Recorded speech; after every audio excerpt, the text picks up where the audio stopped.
PASSIONFRUIT versus Extreme Slayers, and I believe it's just 6-less up for PASSIONFRUIT.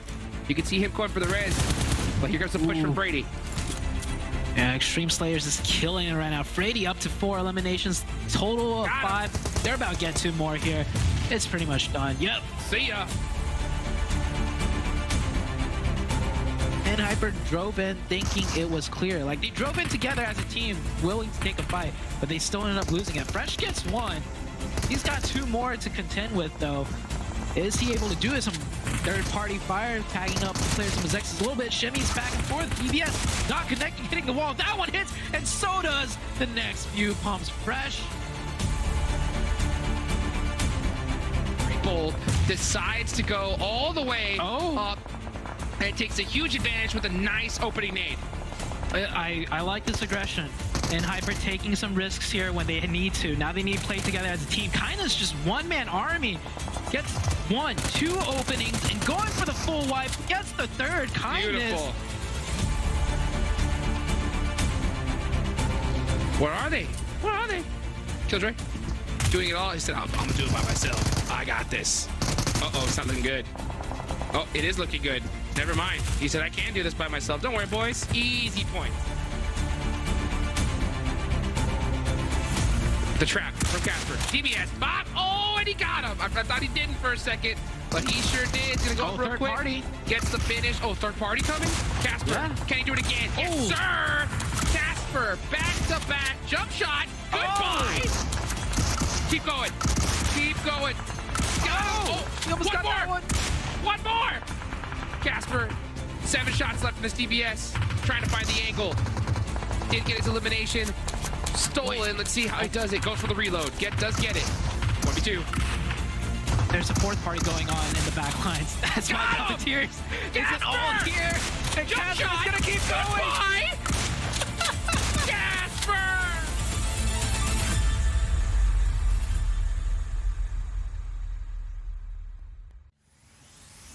Fight or fly, we will stay. Through the perils we dare not to stray. Spark the match, light the flame. Out of sight, dangerous dynamite. Dynamite! Setting fire to the A nice pre-fire should catch Kindness. Passes on Kindness. Says, I'm taking out you first, and then you later, baby. Let's go. I'm gonna be surprised if we see execute. Try to, take out this side of the map a little early on, but they're staying completely away. K19. Still got one up. The DBS. It's out. Oh my gosh. Walking right into the DBS. The 1v2 right now, Hot Jukes. Alf, it's your time. No. Can you do this? He gets another. One more. The DBS under. Where are your shots?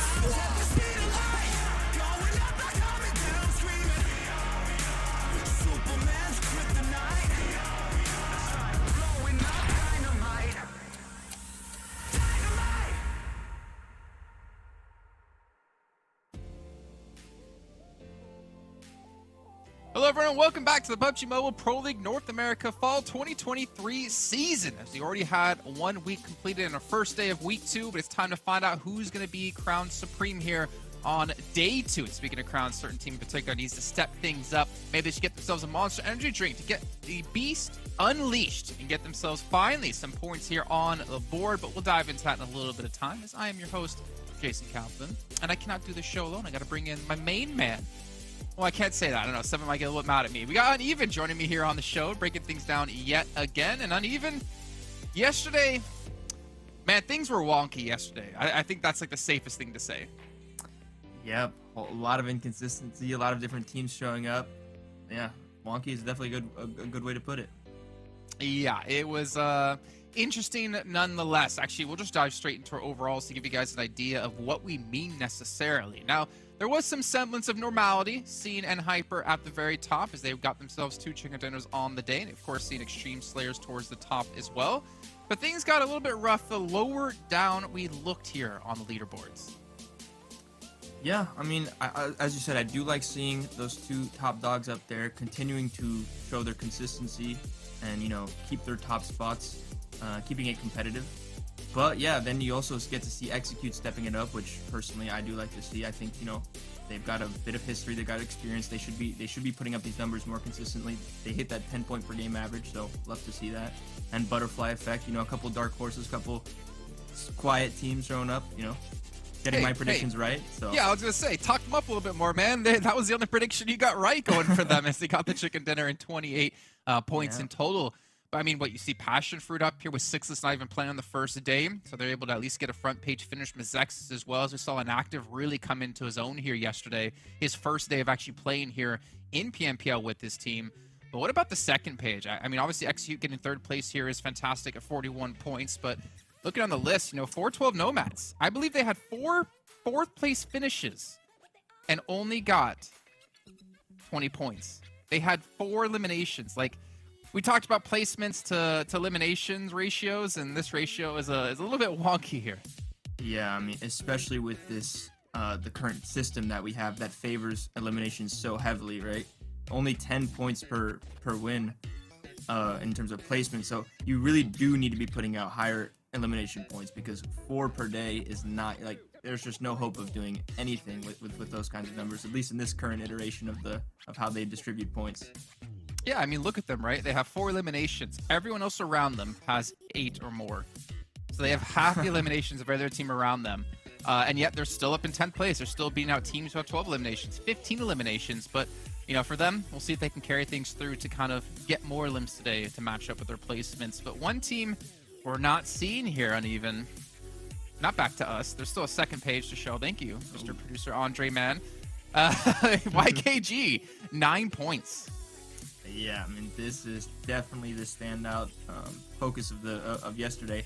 This is an absolutely terrible performance. You know, over a couple games where you drop out and get 0 points, 1 points, that'll happen. But a top 3 team getting 9 points in an entire day and dropping to 17th, you know, below even the top 16 that they need to be hitting for qualify to finals, you can't be saying this. This is an absolute, you know, flop for them, and they need to really reassess for today and get over that mental hump that they're in. I mean, I do want to say, like, I'll give a team one bad day. You know, it happens. You know, sometimes, like, Mars and Venus aren't aligned properly, and you just have a really bad day. It comes down to today, right? Like, if they can bounce back and really show them being a championship caliber team, a team that can go into regionals and contest against the likes of, you know, Alpha 7, Influence, Kemen, like a lot of teams are going to be even more difficult than what we have in this lobby.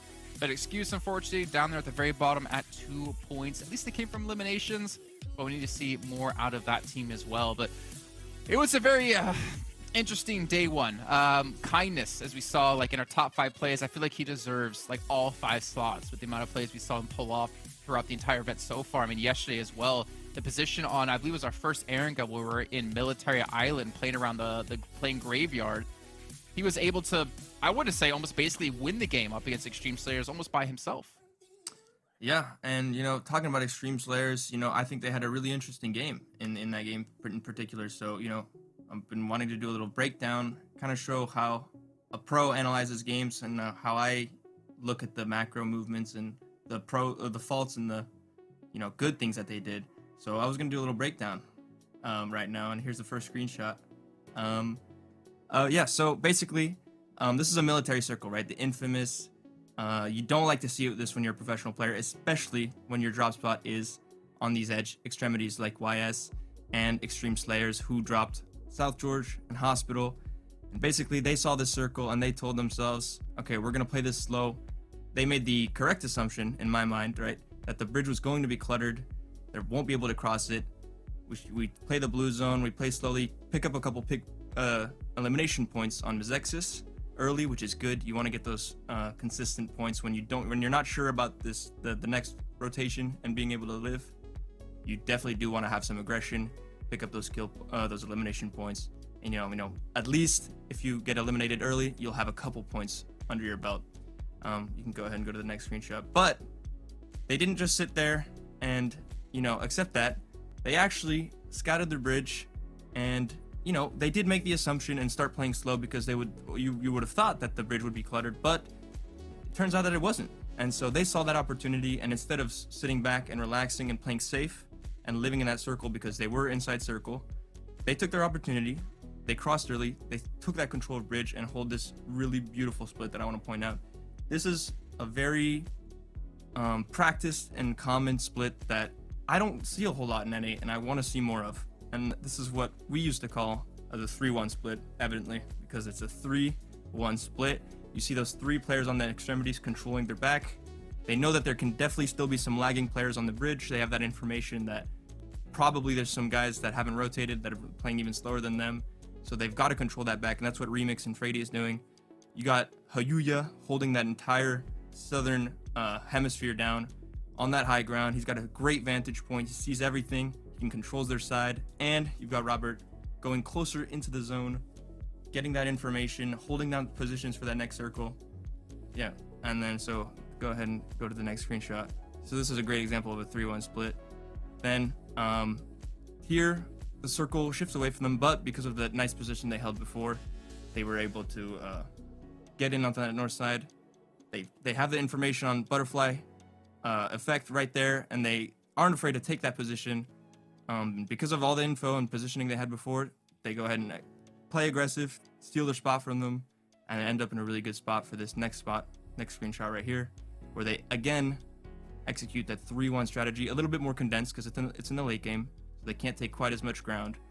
But you see the 3 holding back while 1 rotates in and takes the position inside zone, and the 3 are holding the extremities, making sure nobody can flank, making sure NHP, who, you know, there's a player on that north side, maybe looking for a north side flank. You got Canadian Eagles on the south also, maybe potentially being some trouble, but they're controlling that while their 4th player is inside zone and gathering info.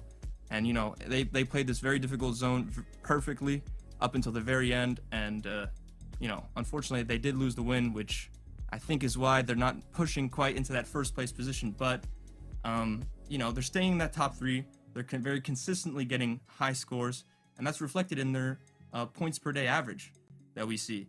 And they're very consistently hitting that 10 points per game as well. And, you know, that's why they're staying in that top 3 contention. All they need to do now is, once those win opportunities come, they need to seize them. And that's what's going to make the difference between 3rd and 1st place. You know, they're currently in 3rd. You know, they're making little mistakes right there. They choked the win against NHP. And that's why NHP is just staying a couple points ahead of them, 10, 15 points ahead of them. They're closing out those end games. That was their only mistake in that game. So I think what you're saying is we're seeing just a lot of consistency on the way that they're able to like rotate into zones, put themselves in positions to be in the optimal spots for zones, because they had 2 second place finishes and a 3rd place finish yesterday, and then I think it was like a 14th in their final game of the day. They're really hitting their stride in consistency, and we'll actually take a look at their points per game as well, or points per day, I should say, over the last 6 days. So 5 days from week 1, and then of course yesterday. And they do have some hit or misses, like day 4, as you can see here, day 3, day 5. But I mean, 62 points on day 2. I mean, 40 points on day 1 and day 6.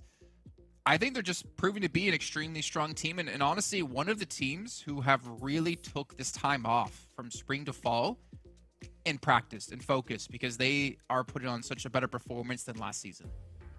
Yeah, you really do want to see those 10 points per game, right? They get about 4 games a day, right? And so when they're hitting that 40-point mark, which they're doing most of the time, they're hitting exactly the days that you want to be hitting when you're like trying to be consistent, but you're not quite getting those win opportunities. Then day 2, perhaps they got a couple chicken dinners, they boost those points up, and those are the days that are going to get you into 1st place. But you know, they're not closing out their games, and that's why they're still hovering around this 40-point range. They're hovering in that 3rd place position. So I want to see them close out a couple more games, get a couple more day 2s in there, and push them into 1st place. To be fair, though, for day 2, right, they did have 3 chicken dinners on that day. Like, it was YKG on day 1, there was Extreme Players on day 2. 30 of their 62 points came from just placement points alone. Yeah. But they're still proving to be a formidable team. Like, I think in terms of, like, eliminations, being able to, like, CQB or CQC. I don't know why I had to think that out. To just fight people up close and personal and be able to fight people from range as well. And obviously, Remix is proving to be a star within the team. But we have to turn our attention towards another team. Unfortunately, we're talking about one doing well towards the top. We got to talk about a team not doing well who was in week 1. Of course, it's got to be YKG. So take a look at their stats from week 1 here up against their stats from week 2. And this is just to really emphasize the fall off out of this team. I mean, they're doing like a third of their damage, almost a fourth of their damage per game at the moment. They're doing almost like a fourth of their eliminations. Like they're really struggling, and I don't think we can necessarily focus into why, other than maybe just an off day. I mean, yeah, there's a bit too many mistakes to really understand without, you know, being in there behind the scenes. You know, the bad part is that also you're talking about an entire week versus right here we just have one day, right? The less games you play, in theory, the more boosted your stats should be. Over the long run is when they tend to get more accurate. But, you know, as you said, this could be an exception. This could be a skew in the graph in the negative direction. They're playing particularly worse than usual. We'll have to see them pack up. I don't like seeing a game like this from a top 3 contender. Yeah. I mean, I think in what we're trying to show with that stats is like they played really consistent for an entire week. Then they have a drop-off day. Now it's up to them to bounce back and kind of give us those averages they were able to get within that first week, which they obviously can do. And we're obviously going to find out today. For sure. Maybe it has to do with group switching. Who knows? I'm not going to try to make any assumptions other than that the schedule is going to be coming up next to show you what is the battleground order and when we're going to be getting to, and of course, what groups will be playing in which one of these battlegrounds. So like always, it's going to be Group A playing out every single match until the final match. We're starting things off with Erangel, Miramar, Sanhok, Erangel, and Vikendi. So getting our double Erangels in, of course, like always. Sanhok in the middle, and anything's off on Vikendi. That makes me happy. No, I love Vikendi too, yeah. It's my favorite map, so ending off with a bang. Can't wait to see that one. I mean, correct me if I'm wrong. Actually, that might be the wrong actual map order, because if I'm not mistaken, it's day 2, so it should be Miramar first, with Sanhok, Erangel, Vikendi, Erangel. So don't take that necessarily as correct. Okay. I could be wrong, but I don't know. Group B is going to be sitting out. That's one thing I do know. So no PASSIONFRUIT here today. And as we saw, no Sixless today because he's going to be doing a viewer party. So, yep, we'll he's choosing to back out yet again. Who knows why? I do. You know, I mean, you're friends with him. I do, yeah. Why can't give us a little bit of info? Well, you know, Whoa, you're not going to find out that info because the game's coming up here right now. I'm going to save you here on this one. Send over to Hotchix Zute to kick off our first match of the day. Thank you. Thank you so much, Jason. Thank you so much, Uneven. It's good to see that uneven breakdown there on Extreme Slayers. And you know what? We're about to break this day down. Starting off, of course, in Miramar. Let's get it going. Zute, you know, yesterday's games were a little wild, in my opinion. You know what I'm saying? I think they had some lackluster performances. You know, we saw a couple crazy plays here and there. How do you think we're going to start off today? Today, there's 2 main things I'm looking out for. One, the big, you know, obvious thing is YKG. YKG had a extremely terrible day yesterday, and it was their worst performance by far. In week 1, every day they seemed unstoppable. Yesterday, almost nowhere to be seen, right? Number 2 is Execute. Execute actually, you know, finishing at the top of the leaderboards after, you know, just that one day yesterday since we had a little bit of a reset. I want to see if this Execute team could keep that consistency, so to say, and carry it through the rest of today and the rest of the week, and hopefully we end up seeing them in a top 3 position by the end of the week. But that does require, you know, YKG to not show up. It requires, you know, Extreme Slayers, and so there's a lot of factors in here, but definitely Execute, one of the teams that we've always been saying, you know, since week 1 that they could do better than how they're doing, and yesterday we saw a little bit of that. Yeah, we saw a little bit of it. One thing I want to see from Execute, though, is their ability to finish fights. You know what I'm saying? I think there's definitely some times where they had the chicken dinner in the bag, but just, you know, did a little bit too much and got caught slacking. So hopefully we could see them get that consistency that we were hoping for. And honestly, I think of one player in particular that's really shown up for Execute is Trick, right? Yeah, a huge addition for their squad, and I think he has definitely been a massive difference maker overall. And I'm thinking back to yesterday, and unless if I'm wrong, Jukes, like I'll say what happened too, so maybe you can help jog my memory a little bit better too. Sure. But I think 3 of their 4 games yesterday were second place finishes. Okay, yesterday they had the Vikendi one. That was yesterday, right? That wasn't like the Erangel, as well. The Erangel one, and then their last game on Vikendi, it was N-Hyper versus... No, they had 3rd place finish there. But it was N-Hyper, Execute at the very end. And Execute, I remember saying they had 4, and they could slam the compound and take the fight to Hyper. But by the time the camera went back to them, they were down to 2. And it was the last player of Puppeteers, I think, that ended up 2nd place there. So that's 3 games in a row where they had a potential closeout chicken dinner. First game, it definitely should have been theirs. They had, 2 people slip off the edge of the map on Vikendi. Their second place finish was the Erangel one, where it was a straight up 4v4. Could have gone either way. Yeah. But we pointed out their execution could have been a little bit cleaner to better their chances of closing it out and taking the win. And then obviously the very last game of Vikendi, they had 4 up. Camera went elsewhere because all the action was elsewhere. By the time it went back to them, they had 2. They didn't slam the compound for the game-winning play, of taking out Hyper. Instead, they tried to, slowly work their way in the zone and got cut down. So that's 3 huge games that could have, boosted up their points by a lot more. So I don't know if they'll get as much opportunity today, but it just goes to show, like, it's there for execute and... excuse the pun, but their lack of execution at the very end is costing them a lot of those huge points in the form of chicken dinners. Yeah, I gotta agree 100%. Hopefully we can see them, make some of these adjustments here today. It's always good to see a new day. You could see some teams definitely maybe done their homework, start making some adjustments, and overall just start improving. So, execute definitely a team I got my eyes on. Like you mentioned earlier, YKG is a big happenstance.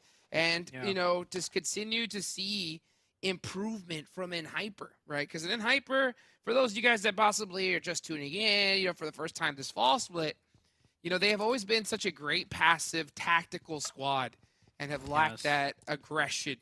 Well, this fall split, we're starting to see some signs of aggression for sure in a major way. They're taking more risks, they're making more plays, and they're looking more decisive too, right? When the play calls for, a push, we're not seeing hesitation as much. We're still seeing it. I will say that, right? We're still seeing it. There's definitely some moments where you can kind of see them question themselves a little bit, but I think overall we're seeing improvements, and I kind of want to see that just get more rock solid here as each day goes on.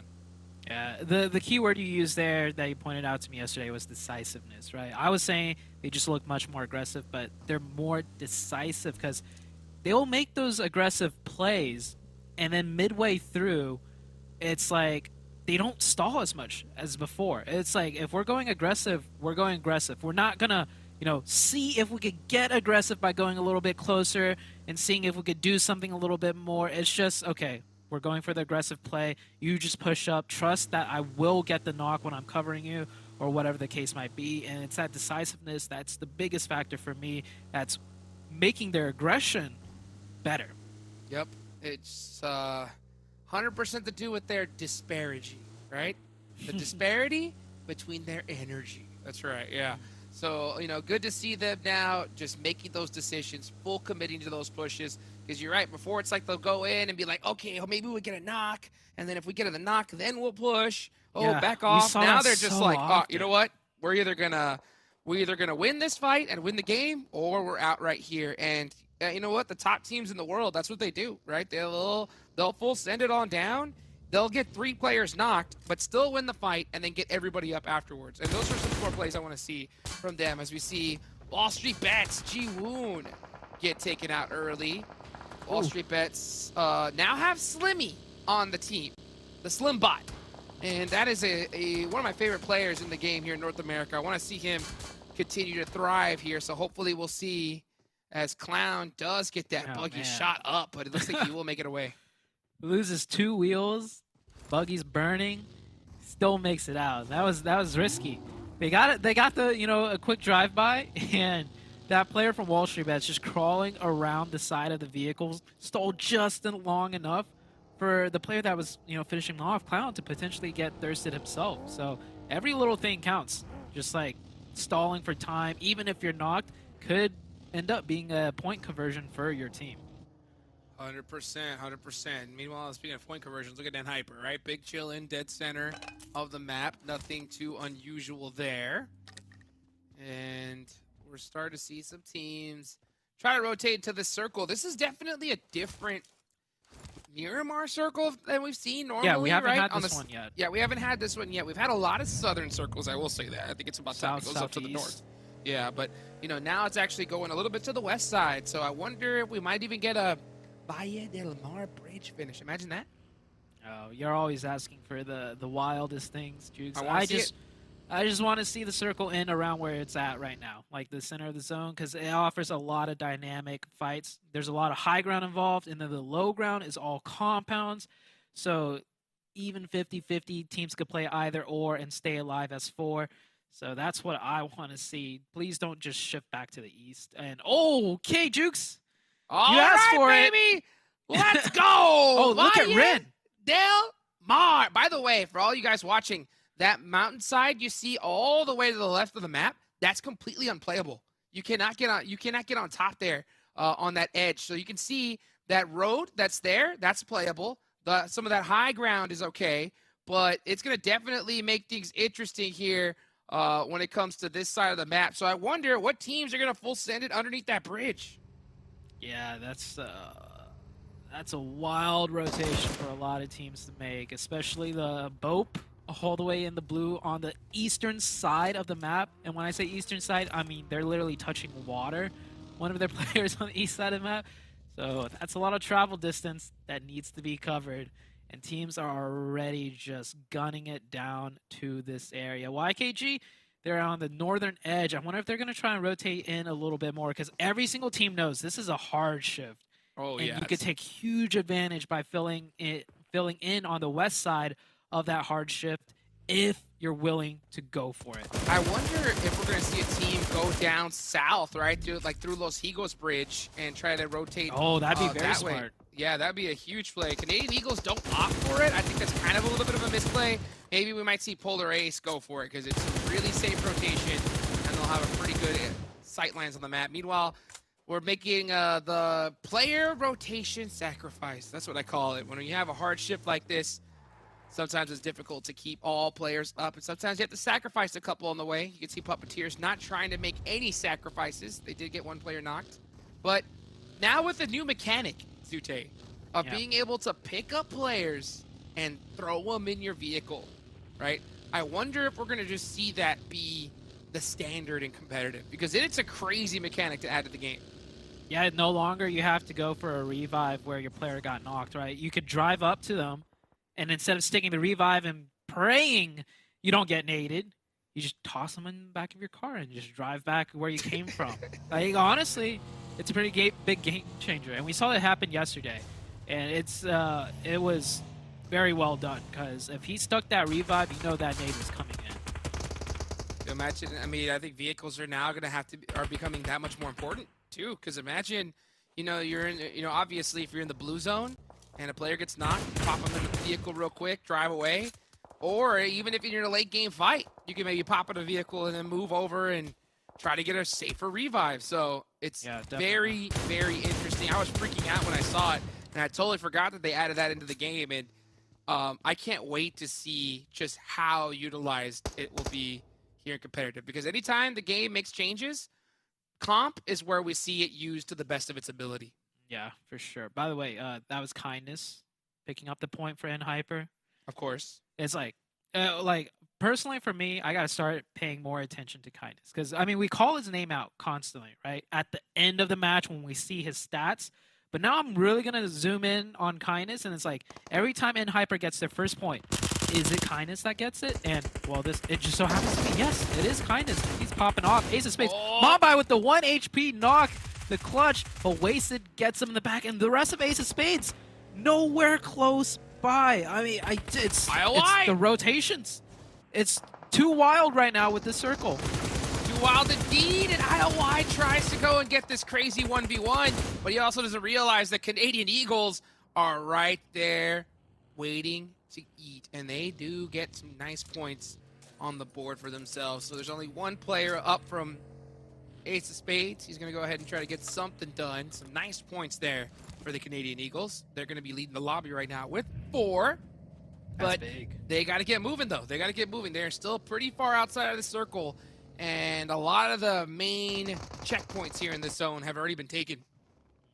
Yeah, the circle did shift back up north, so we are pulling away from the south side that was, kind of in zone, that other island, not the main island. So it's just pretty much centered up on the previous zone, and so many teams struggling to find a way in right now. You can see in the elimination feed on the right side, Skills of Mine out, BULUC CHABTAN out, Ace of Spades down to 1, and so many more going down in the elimination feed. So many more going down indeed, and Hyper finding themselves some high ground as is tradition. Looking to put some points on the board and continue that dominance that we've seen so far.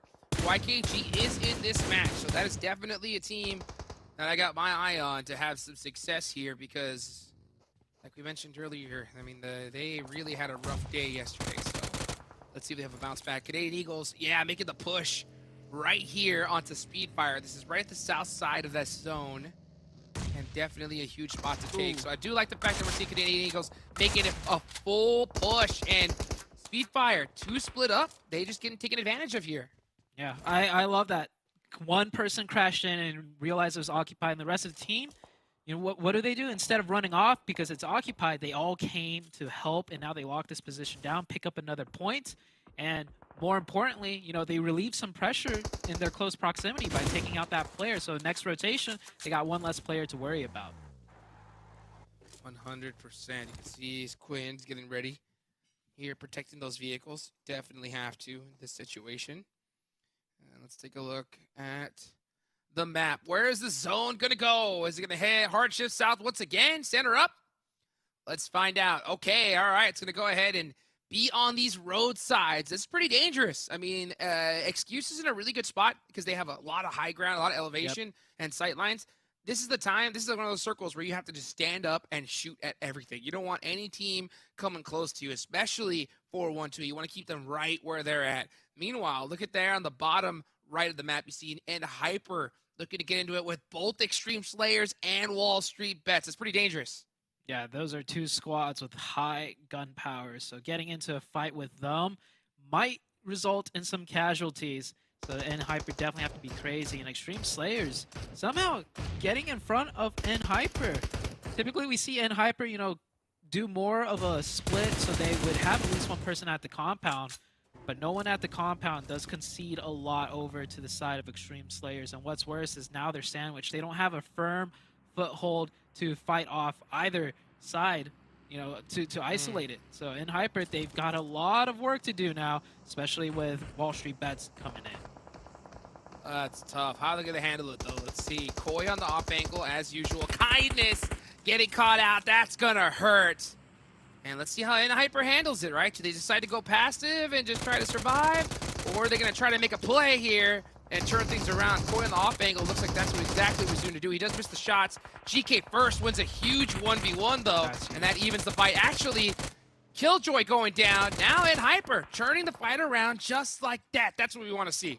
Yeah, Extreme Slayers trying to take advantage of it. They hear the commotion. Now they're coming down. They're going to come down onto one of the Wall Street Bets players to see how this player handles himself. As he does get the initial knock. Can he get the 1 for 2? He does not. Remix, clutching that one up, and that was a crucial one. He's going to be able to reset his whole team and chase down the rest of Hyper. This is the very first time, Jukes, that I've seen Hyper not play a split correctly. Usually they have defense positions locked down. They can at least play in a way where they isolate one squad in a firm position, but that time they just set themselves up to be completely crunched in with no control whatsoever. That's very Hyper-like. I will say that I think that has a little bit to do with just lack of map awareness on this particular side of the map. It's not that common of a zone, so I think they...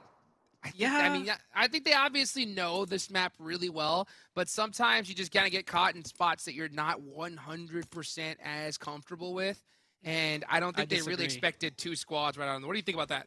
I mean, you're not wrong. This is, an area of the map that's less popular, but Hyper was up on that mountaintop the previous zone. They should have a very good idea of what would happen next if teams were to push into them, which was very likely too. So it was just... I don't know, complete oversight from Hyper. Like, I can't even think of what strat they had not playing a little bit more spread out up there. So it's a mistake in my eyes, but we'll see how the rest of the game plays out. Koi is still up. I don't think he's going to get much further. YKG, that's a big team I'm looking at now, as they still have 3-4 players up. taking a look at the list of players right there.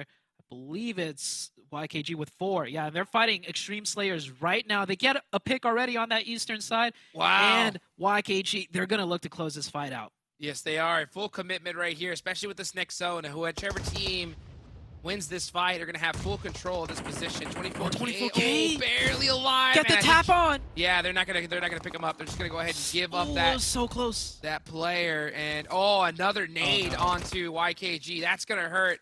Joey gonna have to make a play on the up close because this is Jat way far back in that Oh my god. in that smoke. Wow, getting beamed through it. That's gotta hurt. Oh, the suppressive fire. They're just making sure the back can't help Joey out. And now, see, after all those shots, they're going to try and isolate Joey. And now Remix is allowed to peek over the top a bit more confidently for that nade. And Robert gets it done. Man, YKG just constantly being put on the back foot. Put on the back foot again. Let's see how they're gonna end up playing this though. As Extreme Slayers are alive and well. It's just Isajat, last one up. One elimination, just not the start they were looking for. That was a decisive fight right there. If they somehow won that Extreme Slayers fight, I'm gonna throw them up in the top 3 finish, just like that. But if you lose that one decisive fight, it's the difference between 1 and maybe like 14 points. Oof. Well, let's see how they're gonna end up playing the rest of this one. Meanwhile, let's take a look at Excuse going up against 4-1-2 Nomads. 4-1-2 Nomads playing them very, very careful right now. Just trying to be some sneaky little snakes. But Excuse definitely has their number. Okay, all right, that nade. Oh, that was a little bit close. Yeah, Matt just said, nope, no thank you. I don't want none of that. Yep, that's smart for Matt to move back. You know, his second one is coming in immediately after that. It goes to show, though, just a little small experience difference makes a huge, change in an outcome of a fight. Because if that player that threw the nade, had more grenade throwing experience and cooked it just right, that's the opening right there for 4-1-2 that might lead them to push. Need them to push indeed. But you know what? There's some questions that we have, Zute, and predictions that are on the board. So the question is, who will get the most eliminations? Extreme Slayers looking to put some big points on the board with 10 so far. That's going to be hard to beat. Ooh, yeah, Extreme Slayers with 10 already. Looking really strong. Canadian Eagles still alive here down in the south side. Putting up points themselves. And if anyone could pass up Extreme Slayers, it would be Canadian Eagles down here because they already have 6. They do have to gatekeep this team out. They're doing a good job of it. They have all the advantages in the world. And did they just pick up 3 with wiping up that team? From 6 up to 8. So good little jump in points. Canadian Eagles, they may be on the low ground, but if you could be the last team alive on the low ground on a certain side, I mean, you still get a lot of control and you can make your way in. Well, let's see who's going to have the most control in this next zone. Most likely Super Lazy Reflex. They're dead center right now. Dog! Looking to make some plays against Butterfly Effect. Yeah, Butterfly Effect are done for. They're toast. Yep, in this as a tough building to hold. And it looks like Puppeteers, yeah, through the window, was able to take them out. So, meanwhile, we got the rest of Puppeteers. 1 elimination so far. Wow, nice suppressive fire there onto Remix. And they're making themselves known. They're making themselves known, but it's in a tough spot because they are not in this next circle. Excuse making a nice push onto the Nomads and taking them out bit by bit. Wow, that one hurt, though. That nade did sting a little bit. Rosh cleaning things up, putting some more points on the board. That's 2 eliminations so far. If only 4-1-2 Nomads, that first nade that we saw that one player throw like minutes earlier, if that connected, if he cooked it correctly, they could have won that fight uphill and been a totally different game. So it's really the small things that could change a huge outcome in terms of how far you get into the match, how many points you rack up. Koi still alive, snaking it in, center of zone, playing very, very quiet right here. Wow. And look how many are still up, still 9 teams. So those placement points don't come easy. Nope, they don't. If you go out right now, I think it's a goose egg. 0 placement points. That is insane. Meanwhile, Hayuya getting a nice knock there onto Reckless as he tried to make the rotation into that check. That's why I was kind of surprised that we saw them taking shots in this direction, because all you're doing is just giving people more info and letting them know, hey, we're out of circle. Why don't you shoot at us when we come on in? So Ooh. Oh, wow. And Yeah. shoot at them, they did. I think Extreme Slayers picked up all of those. Stellar, I think, stole one away, but Extreme Slayers up to 13 elims already, looking very strong. Excuse chasing down the rest of the 4-1-2 Nomads, and that's Nomads out unevens prediction cut off. Well, question is, which team will win the match? And it looks like I picked Extreme Slayers, which XQS is short for, apparently. So let's see if our pick, Sute, is going to work out here. We'll see. We'll see. That buggy really hugging that building right there. Wheels stuck through the wall. Canadian Eagles, this is the underdog dark horse team for this match, in my opinion. They've been doing a really good job, up to 8 eliminations, still keeping 3 up. And yes, they are on the low ground, but there's like almost nobody on this side of the map. So they could push up to the high ground ever so slowly. It all comes down to how the zone works out for them. 100%. You can see Canadian Eagles just trying to buy some time right now. This is that planning phase. They have 43 seconds left on the clock. They're holding this southern edge, but most likely the zone centers up. So if they're going to go ahead and do that, if that zone does go away, I think they have to push north. They have to push into Extreme Slayers. That seems to be the only method, because going downhill right now, you are just wide open for the take. And look at this valley here. There's a reason why we see every single team playing edge for the most part, except for SLR, who is have some pretty solid buildings to themselves. Oh, Hayuya. This About to should be get a caught. 3-2-1. He's waiting. Oh, Oh, Blinky, the patience. Oh, he's the last one up. That's why. That's why there's no 3-2-1 fire. It's just Blinky. So I respect that, playing it very quiet. He doesn't want to make the same mistake that Puppeteers made, right? Draw too much attention to himself by shooting. He might try and find a way to sneak in. But he sees this circle shift now, realizes that's a slim chance. He'll probably take the shots now if the opportunity presents itself. Well, let's see if he ends up taking him after all. But I think that is the play. You know, if you don't have the 100% sure knock, you just don't want to give up your position just yet. Meanwhile, SLR What is running that on in. pull-up? What? There's no way. That's just Koi. Yeah, okay, it is. It's Excuse. Excuse catching SLR on the drive up, absolutely punishing him. And Koi could have stolen some of those eliminations, but they were gone way too quick. Oh, What is Hayuya that? with the What is nade? that pull-up? I'm so Hello. confused. Koi dodges that nade, but yeah, that pull-up was terrible. They stopped out in the open. Did the vehicle run out of gas at that exact moment? Let him know.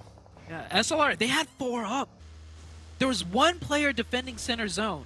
If SLR just full sent it with 4, they take that spot and they could win the match. But man, it's just messy plays all around from what I've seen here.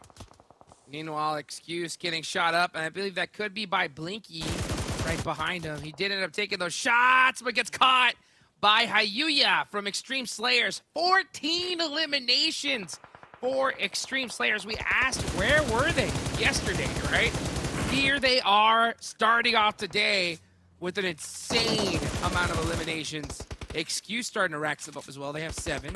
Canadian Eagles with 8. A great point spread among teams that are not in the top 3. Oh, except for Extreme.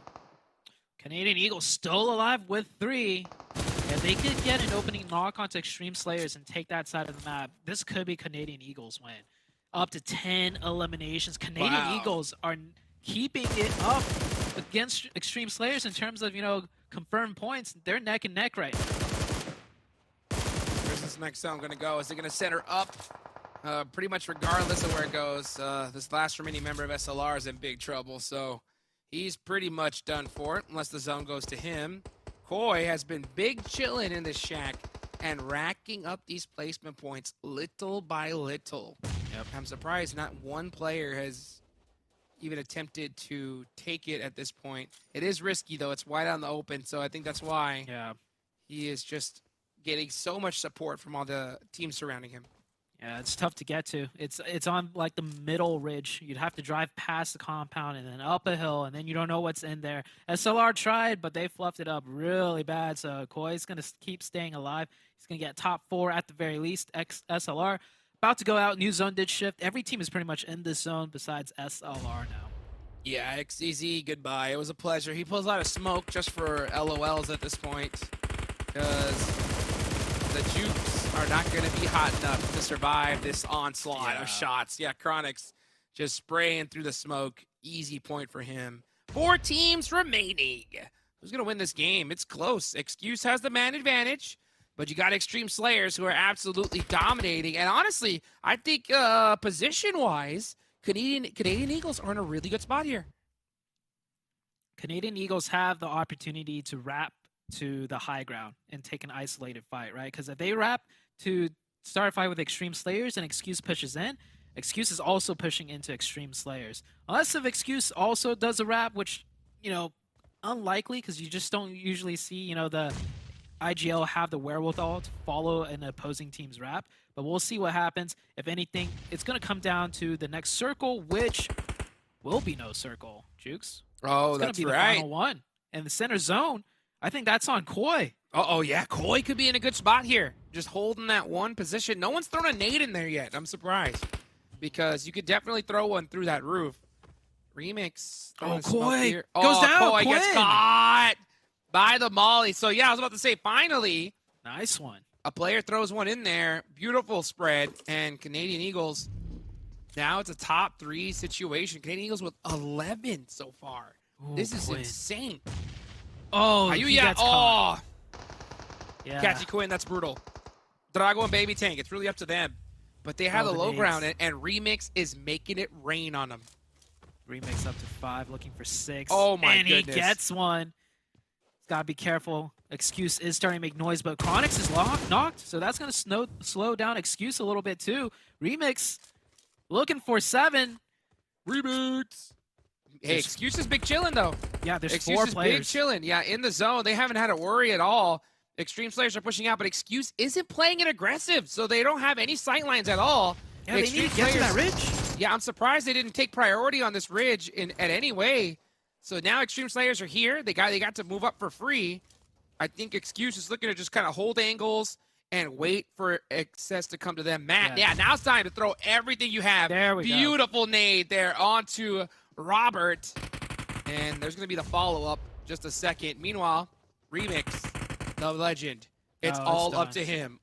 Remix, 1v4. There's one. Go get one. No, he doesn't didn't even get the one. Wow. Excuse shutting him down. Regardless, a massive game for Extreme Slayers. I cannot believe it. Beautifully done. I can't believe I didn't pick Excuse. I can't believe it. I mean, my eyes were on Extreme Slayers as well. They had the high ground. They were looking strong. They took down YKG and Hyper. But it was Excuse at the very end that took the winner chicken dinner. Good job out of the Excuse team. Hopefully this isn't like a flash in the pan, as Cameron likes to say. I love it. We would like to see more from this Excuse team, and we got a couple more games to do so, but huge games for 3 teams, right? Excuse, Canadian Eagles with so many eliminations, along with the Extreme Slayers. All 3 teams did very well. Huge, right? I think we saw a real huge sign of life from Canadian Eagles. Extreme Slayers obviously hadn't done so great. And this game here, I mean, what more could you ask for? And, you know, but I think you're right. I want to see Excuse, Canadian Eagles, use a game like this to really rocket launch them, right? Just be like, hey, you know what, guys? We can take on the best teams in North America. Let's get comfortable, start playing our game, and make it happen. Yeah, hopefully we'll see a boost in confidence for a lot of these teams after that first match. And I personally think, Jukes, that one thing that really stood out to me was Hyper, right? I was calling them out. I think they messed up really bad. Yeah. They should have had a way better hold as a 4-man team, but still, even as a solo, they always know how to, you know, ink out as many points as they can, and I think that's what makes them a great team. Yes, indeed. Guys, don't go anywhere. We're going to be right back after these highlights.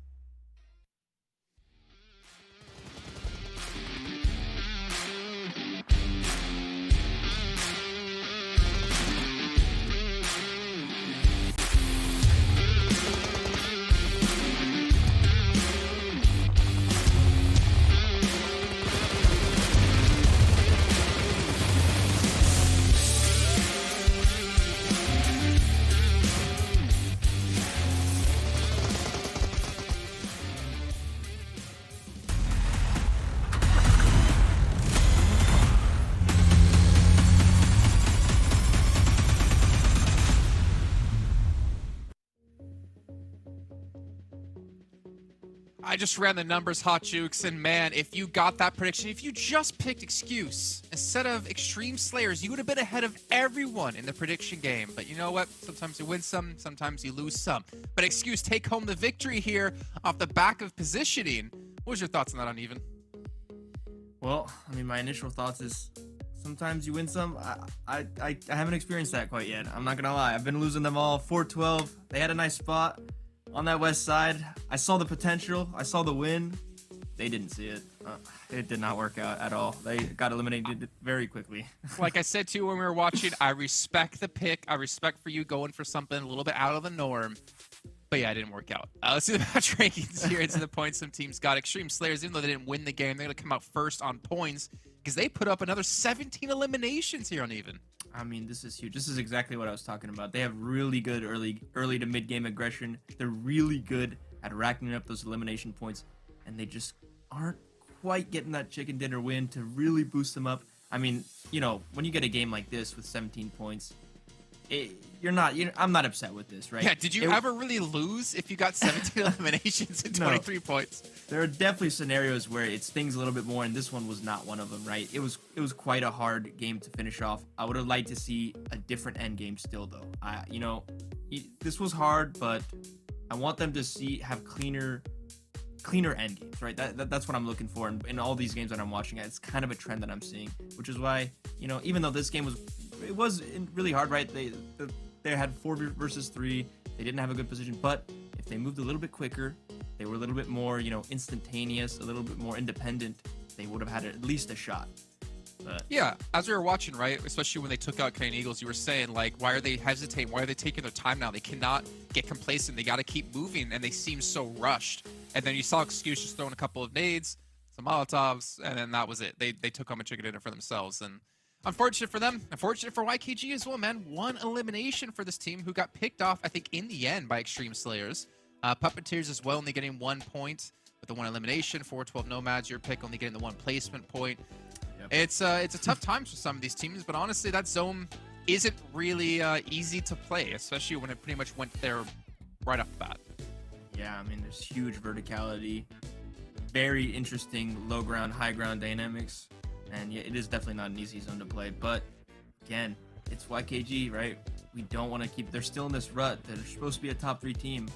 You know, like ever since I started casting, I haven't been seeing anything. All right. So, are you the curse? Is that what you're saying? Maybe. All I'm saying is, you know, I want to see some more results. Like, yeah, I'll give a bad day. I'll give a couple bad games, but you know, this is getting too far for me. The momentum is really halted. So I'm gonna give them like 2 more matches today, and then I'm gonna start to like talk badly about them because I want to, like you, I want to see a bit more out of them. I want to see more consistency out of a team who has been to regionals before, one of the best teams in the region, and they got to really show it here. But let's take a look though at Extreme Slayers, another team that's really risen up through the ranks here in our fall season, and their stats in the last match. And again, man, Remix is he's just nonstop. He is like one of the most consistent players I feel like we've seen here in PMPL Fall. Yeah, you know, we also saw a good mix of long range and close range in that game. He's shown off his abilities in all sorts of contexts. You know, he is that player that he's been hitting his shots on the car sprays, on those long distance knockouts, and still he'll crash you with a buggy and jump out in front of you. I've seen him do that 3 times now. That seems to be his special move. He just loves ramming them and then jumping out of his buggy and trying to hit that CQC shot, which, you know, personally I'm not a big fan of, but you know, if he can keep putting up numbers like that, I'll give it to him. It works in PMPL NA. Would it work in Americas? Would it work in PMGC? Not as likely, right? I don't think so. No, yeah, he's definitely using that mechanical advantage that he has over the rest of the players and really abusing it, which is fine as long as he knows to adapt when he can't be able to pull that off, when the mechanics kind of start catching up. Yeah. Well, I think they also do run into a problem if they depend on him to be able to pull something like that off to win matches or to get deeper into matches. When you can't do that anymore, what's your backup plan? What's your plan B, your plan C, whatever it might be? But let's take a look really quickly here at our total damage if we have time, because I can see we're about to head into Sanhok, but I'm not sure if we're about to just dive into this just yet. So I kind of want to see a damage breakdown across the board here for some of these teams. Almost 8,000 damage, 17 limbs, and that's pretty damn good. Yeah, I mean, that's what happens when you control that high ground and you take really good positioning on Miramar. They had that whole map available, you know, all that information, all that vision, and they were just farming away. hitting their shots too. You got to hit your shots. So well played to them, both macro and mechanically. Happy to see Canadian Eagles here, though, man, because we talked about them yesterday, right? They were super quiet, and we saw them on like day 2 and day 3 of last week in phase 1, where they were able to really put up eliminations. They were looking a lot more confident instead of playing for placement. So I'm really happy to see that, but I want to see them continue to do that throughout the rest of the day. As we take a look at our schedule really quickly to get you guys up to date. What battlegrounds will be coming up next? If you guys read the top right hand side of your screen, you would have saw that Sanhok's coming up next, followed by Erangel, Vikendi, and Erangel. So not ending things off on Vikendi today uneven. It's going to be Erangel, but it's going to be good nonetheless. Yeah, it'll have to do. It'll have to do. Well, okay. at least we'll get a Vikendi game in there. You know, I didn't have Vikendi games towards the end of my career, so I'm glad to see it. I think it's exciting. Could be Karakin, but instead, let's talk about our casters who will be taking us into our second match of the day with Hot Jukes and Zute. More like Karakan, bro. Let's get into Sanhok. You know what I'm saying? That's what we've been waiting on. Zoo, are you ready for some fun in the jungle? Yeah, let's go to the lush and green. We just had a great game on the sandy desert. Now we're flipping it from the biggest map to the smallest map, and from sand barren map down to the green jungles of Sanhok. Let's get it going, baby. So anytime that we have a Sanhok match, my eyes are locked on Paradise Resort. But, I think we have, a couple teams in particular sitting out in this one. So it could be pretty free for the taking. I wonder which team is going to decide to drop there. See very soon. Is there going to be a hot drop in Painan? We've seen so many of them. I think it's Wall Street Bets and Excuse that keep going at it right there. And they're going to go for it once again. Excuse with the chicken dinner. That last match, keep that in mind. It might give them, some confidence, some aggression right here onto Wall Street Bets. And the drop is indeed happening. Dropping in Painan. Wow. Hot for the nth time in a row. I've lost count by now. And already one of the players going down, I think. Excuse has the advantage right now. Wall Street Bets and Excuse going at it. And guess what, Zute? Not one team had the heads up to realize that both Butterfly Effect and Canadian Eagles were not playing in this lobby. Paradise Resort wide open. Is the fact that Paradise Resort is wide open, or the fact that everybody knows YKG lands close to Paradise Resort, so they just want to stay away from YKG?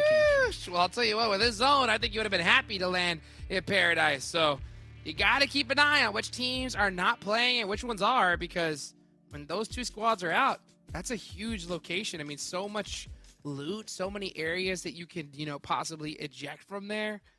So, I don't know, kind of a misplay, I think, on some of these teams' eyes, especially squads that land in, not as solid locations as others. But to each their own. Meanwhile, we're watching, Excuse, our previous winners, losing a player right Excuse off lost the a rip. player. Yeah. Whoops. I thought Whoops. it was Excuse getting a player onto Wall Street Bets, but indeed, you're right, Jukes. It's the opposite way around now. Excuse, they're in a tough spot. If they wanted to leave, because they were down a player early on, it's too late for that. I think Ji-Woon will be able to spot it out, and you can see Excuse just holding on right now, holding their defensive positions. And with the circle being so far up to the northeast, Excuse is pretty much committed to taking this fight. See how they decide to take this fight on, though. Painan is always an interesting one because this is out of the first circle, so they have a tough decision, right? I mean, it's difficult to rotate inwards because you know that almost every single checkpoint is taken up on the way into this next zone. But, if you are Excuse... Okay, throw in a little... Very interesting. Very interesting. I'll just leave it at that. Very interesting. It's confidence, Jukes. Confidence, that's right. Yeah. Emoting on us. He's ready for the fight. He's going to emote in preparation for the fight. And it looks like they're backing off now, actually. And I'm surprised that... Like a little scared emote, like, oh. Yeah. I'm surprised Wall Street Bets isn't catching this one off. You would think with Wall Street Bets having the man advantage, they'd have at least one player watching for that cross. Right? Especially given that circle. Like, interesting. Like, I get that you're setting up to eventually push them or you think they're close by still, but just have one player at a certain angle that's watching the cross up the hill and have them close enough to become and support if it's the other way around, if they're staying and you're ready to take the fight. That's a huge slip up in my eyes from Wall Street Bets. Yeah, I like the heads-up play from Excuse, just realizing, like, hey, with this next zone, we're down a player. We need to better prioritize it pretty quick here. So they took off and are heading their way in. And Hyper are in some vehicles driving on up, and so is Extreme Slayers. So they're going to be full sending it right past the Nomads here. Remix. Looks like he's going to take this warehouse. He spotted a Nomad. Oh, my goodness. What are you doing on the... Oh, he got so lucky right there. So lucky that he got in that. I mean, 90% of the time, he's thirsted. Yeah, he's knocked and thirsted. 4-on-2 did manage to knock Robert, but I don't think that's going to really lead to anything.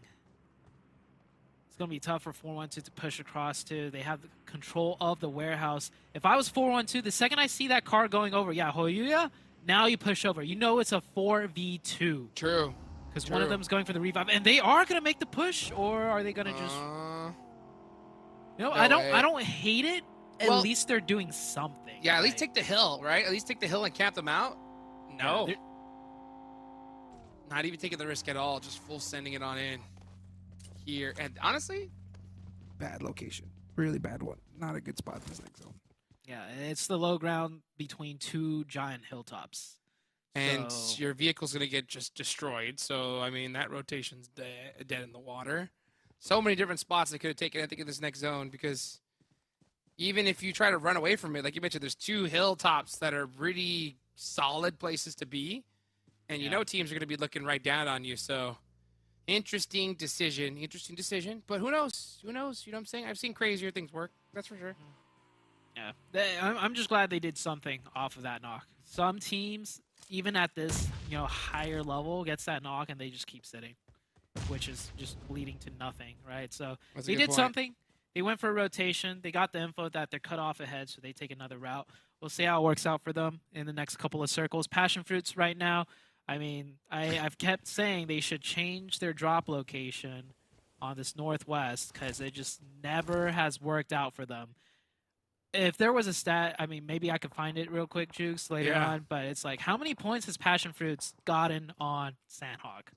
I think out of all the matches they've played, maybe 2 to 3.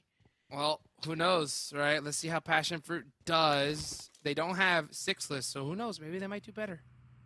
6-list, if you're watching, laugh. Nice. Just kidding. Let's see how they do, though. I mean, I think Passion Fruit is a team that we've been talking about a lot, and a squad in particular that I've said it time and time again has so much talent. But, when it comes to their cohesiveness as a team, covering each other, making pushes together, that's where they seem to struggle. They are pushing together kind of tight right now, which I like to see, and it's perfect timing. They should win this one. Yeah, they should easily win this, but Zuko's the only one taking those shots. Wancho getting caught with a nade in his hand, and he's going to get thirsted. What is going on? No way. Don't let him get thirsty. There's no way. Okay, Wancho! Zuko. Wancho! Oh, no. Okay. Wancho's throwing a nade. Nade's peeking over. That's Okay. one of those things, though. Like you as a team, Oh my when God. you are gonna have a nade thrown out, you have to call it out. Like you have to call out that you throw a nade because you can't take those shots. You think that I guarantee you, the people up front, Zuko and Nate, were thinking, oh hey, this is an easy push, right? We're 3v3 here. Let's just full send our body and just hit fire because our teammates are right here. But if you got 1 or 2 players with nades in their hands, you're in a 1v3 instead of a 3v3. Here comes the push to finish out the rest of the fight, and they do pick it off. Okay, so They great got that away with that. They got away with yeah, that. great they won that, but just to, if you guys rewind that real quick, it was 3 players on the opposing team pushing in a car uphill, completely not prepared to take that fight against 3 other players, and you guys almost lost that. Right? Like, 3 players pulled up in a car, not ready, downhill from you. You had 3 players uphill that could have all peeked over and just shot and taken them out, and it just one by one. Speedfire. Wow, 1 by 1, right? Look at that. Ooh, DBS action, looking good.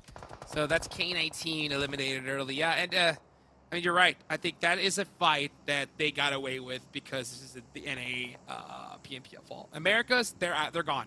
They're completely wiped with that one little mistake, just like that. Because that's not even a little one. That's a big one. I still, it's like they had 3 right there. Juancho peeks out over the top by himself. Then Nate peeks out over the top by himself because, you know, the other player's throwing a nade.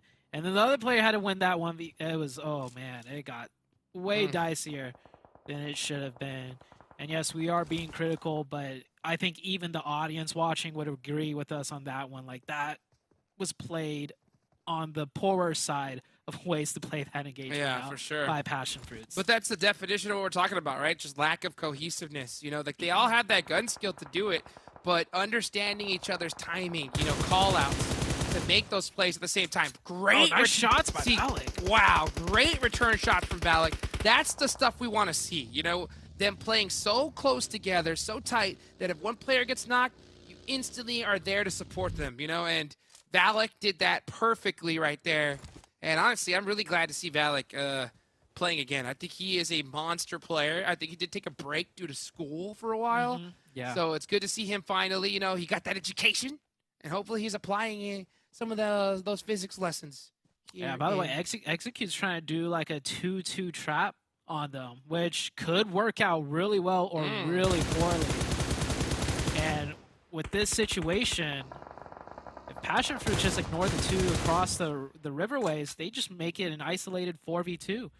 Casper and Killswitch more in the zone, you know, securing a spot for them, but Execute kind of put themselves in a tricky situation now if they are not able to, you know, eject Fate out of this position along with Trick, who's both over here. Fate's got a buggy, but I mean, he is stuck at that rock. Like, Fate's so good. I think Fate is such a great gunner. It's just like the decisions he makes. Look at BULUC. Yeah, look at that. He don't miss. He does not miss. Trick done and dusted. And Fate might get body tag here too. Yep. Goodbye. So trying to do too much. Doing too much, and that's what I'm saying. Is like, it's not just doing too much, but you do too much, and you put yourself in such a risky position. Like, that rock is just not the spot. It's just not the spot at all. There's so many different places you could have taken it up, but he took that rock and gets punished for it. I mean, the only thing is, I don't think Fate ever should have gotten knocked there, and I say that in the sense of BULUC knocking him. Yeah, BULUC knocking him was a little bit of a surprise, right? Like, if I was Fate, I wouldn't have expected, because the speed at which Fate got knocked. He usually he was holding a really tight peak. Usually, you know, 3 to 4 shots missed, but I feel like BULUC hit every shot instantly, and it made that whole play crumble apart. So it's I don't know. I'm gonna still call a throw at Fate there, because I think he could have just gotten that buggy, backed it up, right, keeping his buggy covered behind the rock, and then drove forward speed and then jetted to his teammate, you know. But instead, he just kind of got a little lazy with it. It just drove straight left and he gave him the chance. That's what I'm saying. You know, you don't expect them to hit those shots, you know, but at the same time, why even give them the opportunity? Yeah, I'm just torn, because every time we see Execute, right, as skills of mine, that is not the path you want to take. Wow, good sir, right out in the open, and I'm not sure why he took that path. They're complete. They have time. Blue zone isn't on them. As the drop shot looks good. Your boy Slimmy goes down. Now Wall Street bets down to just a G. Ooh, wow. Good way for his skills of mine to turn that around. But just to finish my thought real quick, you know, with Execute, we always say they try and do too much, and it's kind of I kind of hate it, because it's like them doing too much. It's not necessarily the wrong play. It's just that almost every time they try and do too much, it fails. That's true. Because we see other teams doing the same exact setup that Execute would do, and they pull it off correctly, and we applaud it, right? Because there's easily a world where I'm like, wow, that 2-2 split, they have the 2 inside the zone, cutting them off, trapping them in, securing a foothold within zone while the 2 and the outside pressure, right? You could easily see a situation like that play out right for Execute, but just one small slip-up, and it's like a terrible play. Yeah, that's all it takes. And you know what? It's one of those situations, folks, that Execute goes down. It's like when you have a little kid, right? You take him out to a restaurant, and that little kid just knocks over the glass of water, right? When he knocks over that glass of water so many times, the one time where, you know, the parents aren't looking and maybe somebody bumped the table and knocked it over, right? Right? Okay. You're still blaming the kid, right? You're like, you know, it had to be Yeah. you. And that's the Yeah. situation, I think, when it comes to execute, right? They keep knocking that glass of water over to where it's just like, man, you know what? It's just not working, right? I think it's time to just take a step back and just play just a little bit more conservative. Yeah, play a little more straightforward. Just Right. have 4 people inside the zone camping them out instead of trying to do 2-2 camps around, right? Way more simple. If you have 4 inside the zone, one of them gets knocked, easy revive, you still camp them out. Zuko coming in for Passion Fruits. But Remix with the answer right back with that nade. Remix is so good. Man, this guy's no joke. Definitely, I think one of the star players here in North America.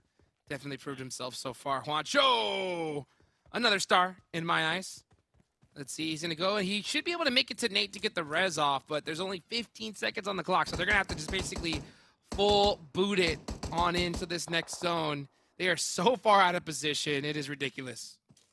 Yeah, they got a long ways to go. The circle did shift over to the eastern side. We see Hyper on top of the hill, high ground and pretty much center. It's like I'm like a broken record. Every time Hyper in the zone, they're center. Every time in their zone, they're on high ground. But if no one else is contesting them for that position, hey, more power to them. More power to them indeed. Let's see, skills in mind. Pushing up. Oh, yeah, last player up. Wasted. Looking to try and sneak off another elimination. Look at this. Paradise Resort. Right? A place that was wide open. We could have seen another team take this location. It would have been big chillin'. But YKG ended up pushing right into it, and they had the entire area to loot for free. Lotus in the building here, playing it rather close. I think Lotus is happy to just play neighbors at this point. Like, they don't even need to get in this fight.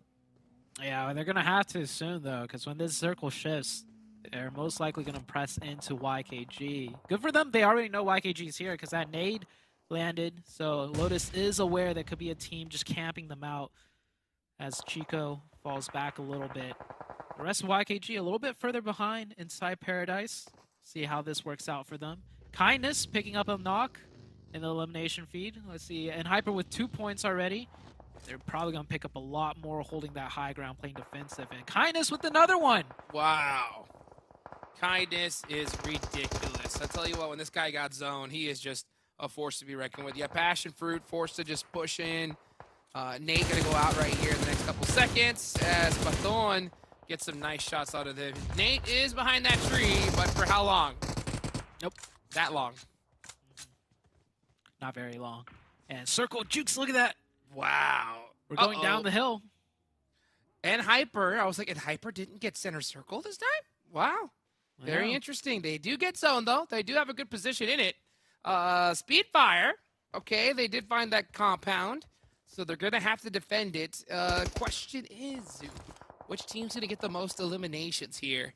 A lot of different options. MEZEXIS has 5, but they're in a pretty interesting spot. And Hyper with 4 and a good position. Looking pretty good. I got to go with Hyper most likely here. I was going to side with YKG until I saw YKG lost the player here against Lotus. So YKG just not looking like the dominant YKG from week 1. From week 1, YKG wins this fight, keeps all 4 up, then pushes onto the backside of Hyper, and then went out the game. Now it's questionable what happens. Hyper made the push down the hill, so they realize, you know, we can hold this high ground, pick up more points, but next circle, all eyes on us when we have to make it down the hill. So why not just go down the hill now? They do end up losing Ren, but they're still putting in shots uphill and picking up points where they can. Uh-oh, Koi zooming in that 6X, looking to catch some angles. Meanwhile, you got Jimmy over here from Speedfire, full lay down, just trying to use that TPP peek to his advantage. Happy to share this area within Hyper, as long as they go ahead and keep it separate. Which team will have the most eliminations? Uneven, I go with MEZEXIS. MEZEXIS, they're playing this outer rim, but if they win this fight against Lotus, and it looks like they're doing it. What a huge nade. Lotus getting ripped apart. Inactive gets caught by a molly, though, and they are so separate that they end up losing him. So and there's Skyline. 2. Yeah, I think 4-1-2. The Nomads picked that one up. Yeah, Nomads are on From the south where? side. Oh, From yeah. downhill. Shooting Nice shot. uphill. That's a crazy angle for them to catch out a player. But yeah, MEZEXIS is all of a sudden down too. They were looking really strong. Chico! And 24K Wow. finishes that one up and then instantly gets third-partied.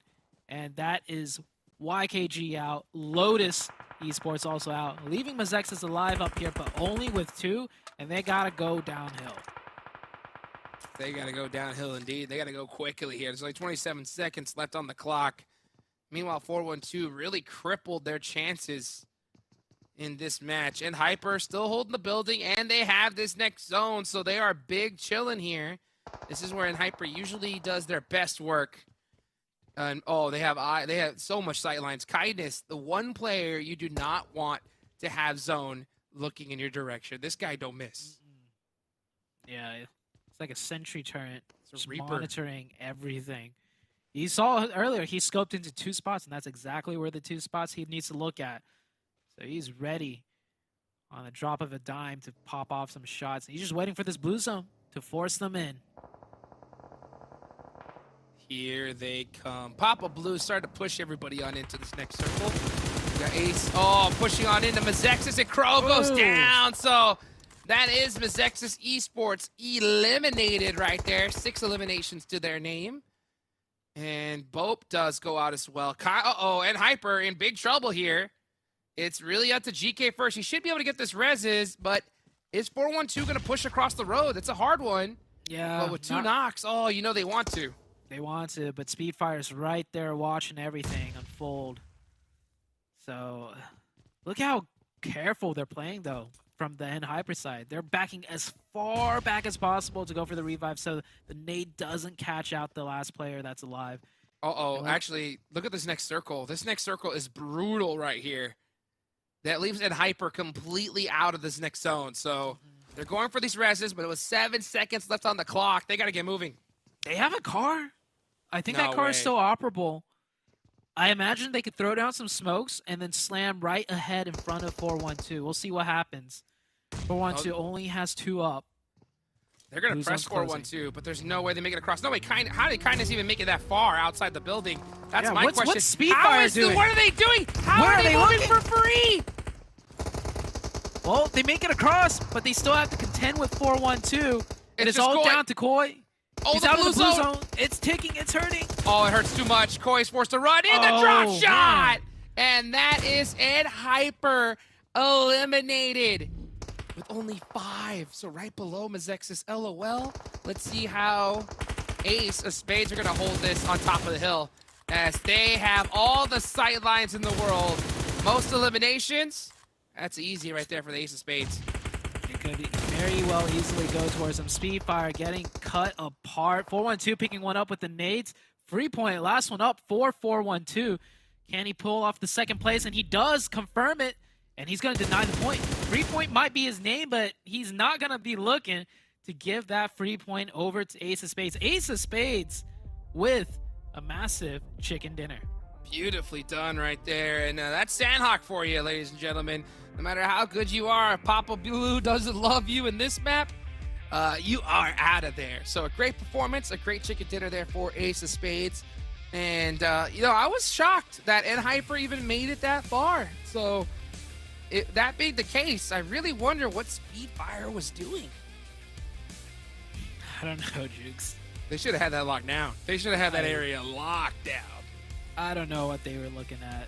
No one was looking over at Hyper's position. And what else could they be looking at? They only need one person looking inside zone. But either way, Hyper, you know, they make it across, and they could have won that, but they messed it up. You know, that close range, not exactly their expertise. But still, Ace of Spades controlling the eastern side the whole time, just slowly, ever so surely, cutting opponents down, picking up points here and there, and they end up getting that chicken dinner. Yeah, I think Hyper was lucky to even make it that far. You know, I think they just were able to capitalize on some mistakes from other teams. But you know what? That's the way of the game, right? And Sanhok, like I said, if the zone don't love you, you ain't winning. But hey, Ace, get the love right there. Good for them. Let's go ahead and take it on over to the highlights.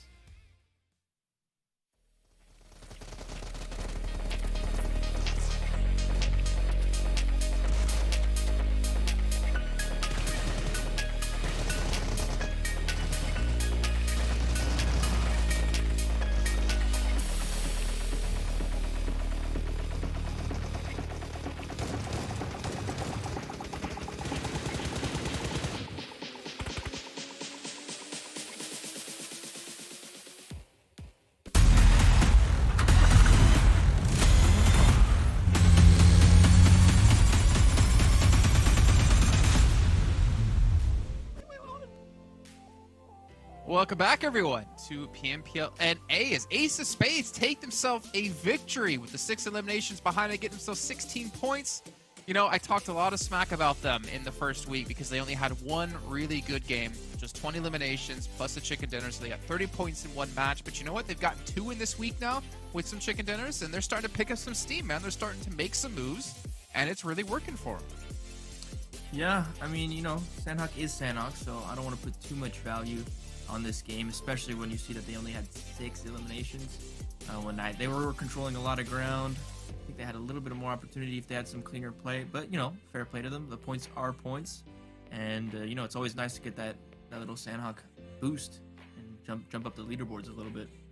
Yeah, PASSIONFRUIT, by the way, 8 elims, massive play out of them. Nice to see them get that many eliminations, and again, it's really not that big of a spread between like 3rd and 8th place here when it comes to points, right? There's only a big soak towards the top with those 2 teams. But good to see some life out of them, man. They're starting to pick up some points themselves. Just need to really kind of focus on getting to the later stages of the game, or at least set themselves up to do that. We are looking down the list, though. You can see Extreme Slayers. This is their one bad match of the day that they seem to always have, so they got that out of the way, you know, relatively early. And Execute getting 0 points. I don't know, man. They were looking really hot. I think they were 3rd at the start of the day at 41 points, and it's been a rough couple of games for them so far today. Yeah, for sure. Definitely seems on par with the recent performance, which, you know, is suboptimal to say the least. But yeah, a bad game for Extreme Slayers. You know, I'll take that on a Sanhok. Again, as I said, there is a lot of RNG, so winning games, like, it's very hard to control all these factors. At least they got those 2 eliminations. You know, that's better than 0. And you know, as long as that's their only game of the day, fair play to them. I don't think there's anything wrong with losing a Sanhok game. I see that calculus class has been working out well for you, knowing that 2 is more than 0 indeed. Let's is. take a look at Ace of Spades player stats here in this last match. Get an idea of where it all came from. And Blinky Bay getting with his 4 eliminations. I feel like Blinky Bay has been generally the player to look at when it's come to this team for Ace of Spades over the course of this entire event. Yeah, you know, one interesting thing to point out right here is that, like, they have almost no damage received across the board. Very, very low numbers. That just kind of shows you the nature of Sanhok. They had that east side control. They kind of kept getting those zone shifts. And, you know, everything's nice and dandy. Nobody's even challenging them, which, you know, is a good thing and a bad thing. You know, they're playing well, but at the same time, it limited their opportunities for elimination points. But we'll take a win, I guess. Gotta crit myself. Yeah. Gotta crit myself as well. You got Blinky Bay on 28 so far the entire event. Illy gonna be at 29, Kiddo at 26, and Mambe at 17. So they do have a pretty decent split across 3 of those players, but the consistency is something that's been a little bit lacking out of them because they have some like really high highs and some really low lows. So I'd love to see them have a little bit more consistency in their results. But let's take a look at our total damage. And I would imagine PASSIONFRUIT should be here close to number 1. You know what? They're going to be number 1 here. This is very Sanhok numbers, as Kalaris would say. Yeah, not a huge performance from anybody, but we'll like to see it from PASSIONFRUIT. You know, they did go out quite early. They had 0 placement points, so they were on pace for a really big game. If only, you know, Zone hadn't done them dirty, but it did. They had that really hard shift east, and they had to go up that hill. They had to go through Extreme Slayers, and they got caught. They also had to cross the whole river as well. It's never easy. So, great game from them. 8 eliminations is about as good as you can hope for when you get faced with one of those zones. So, yeah. Okay. Yeah, pretty decent breakdown there. I mean, at Hyper, we also saw the final push as well. I'm surprised it lived that long, but as you mentioned, like Koi kind of sitting in the blue there, kind of griefing himself and his team a bit, but obviously the position they're in is not really much to bounce back from. But maybe while we have a little bit of time here, about 30 seconds we get into our next match, we can see our overalls, get an idea of who's currently sitting in first, which I would imagine, actually I'm not even convinced it's going to be in Hyper necessarily. Okay, Extreme Slayers, they're going to be a little bit behind, as in Hyper are at 83. Ace of Spades are moving up to 3rd place as Execute has fallen to 4th. And then we see Canadian Eagles at 36, MEZEXIS at 36, LOTUS at 35, 412 NOMADS at 32. It's not as quite of a big discrepancy between like our top 1, 2, 3 teams like we had last week, at least at the moment. But there's this really big cluster of teams in the middle of the pack right now. Yeah, you know, an interesting thing to point out is that Extreme Slayers are so consistent at doubling their elimination points compared to their placement points, right? This is the same thing that they did last week, so they haven't, you know, they've got a play style and they're sticking to it. I think that's an interesting fact to point out. They always have very low placement points compared to their peers, right? At the same elimination point level, right? 52 eliminations on NHyper, 31 placement points, as opposed to nearly 50 and 23 for Extreme Slayers. So, Well, to be that's fair, pretty you take away those 2 chicken dinners from Hyper, and all they have is 11 points. And then Extreme Slayers have 23 with 0 chicken dinners. At least that's like one little tidbit I'll give them. But I agree with you; they definitely favor the eliminations. But honestly, I would rather have a team be able to pick up a lot of elims in low placements. I still say I feel like it's easier to work on being able to get to the later stages of the game than it is to work on your individual skill and your team synergy when it comes to these 4-on-4 fights. But speaking of, high limbs, low placements, PASSIONFRUIT, man, 28 limbs, 4 placements, 9th place. I mean, they're doing much better this week than last. Yeah, but that, they're taking that Extreme Slayers strategy to the extreme, and that's not helping them at all. They're not getting anywhere near that top 3. But yeah, just want to see Extreme Slayers. Oh, I also let's point out YKG continuing their slump. I think it's fair, right? I think last season in spring they had like one bad week as well. I'm gonna try to look it up really quickly, or maybe I won't have time to look it up because we're gonna head over to our casters to get our 3rd match underway. Hotjukes and Zute, take it away. Let's get it go. We're heading on over to Erangel, finally. So, these teams are pretty excited about that. Zute, we've seen some interesting plays, I think, today, right? We see some squads finally start to show some signs of life. We see Extreme Slayers with the comeback, Ace of Spades putting some points on the board. Who do you think's next? Who's due? Who's due? Who's due? Who's due? Who's due? Taking a look at the team list that players playing. Wall Street Bets.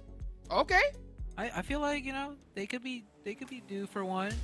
Another team taking a look at this.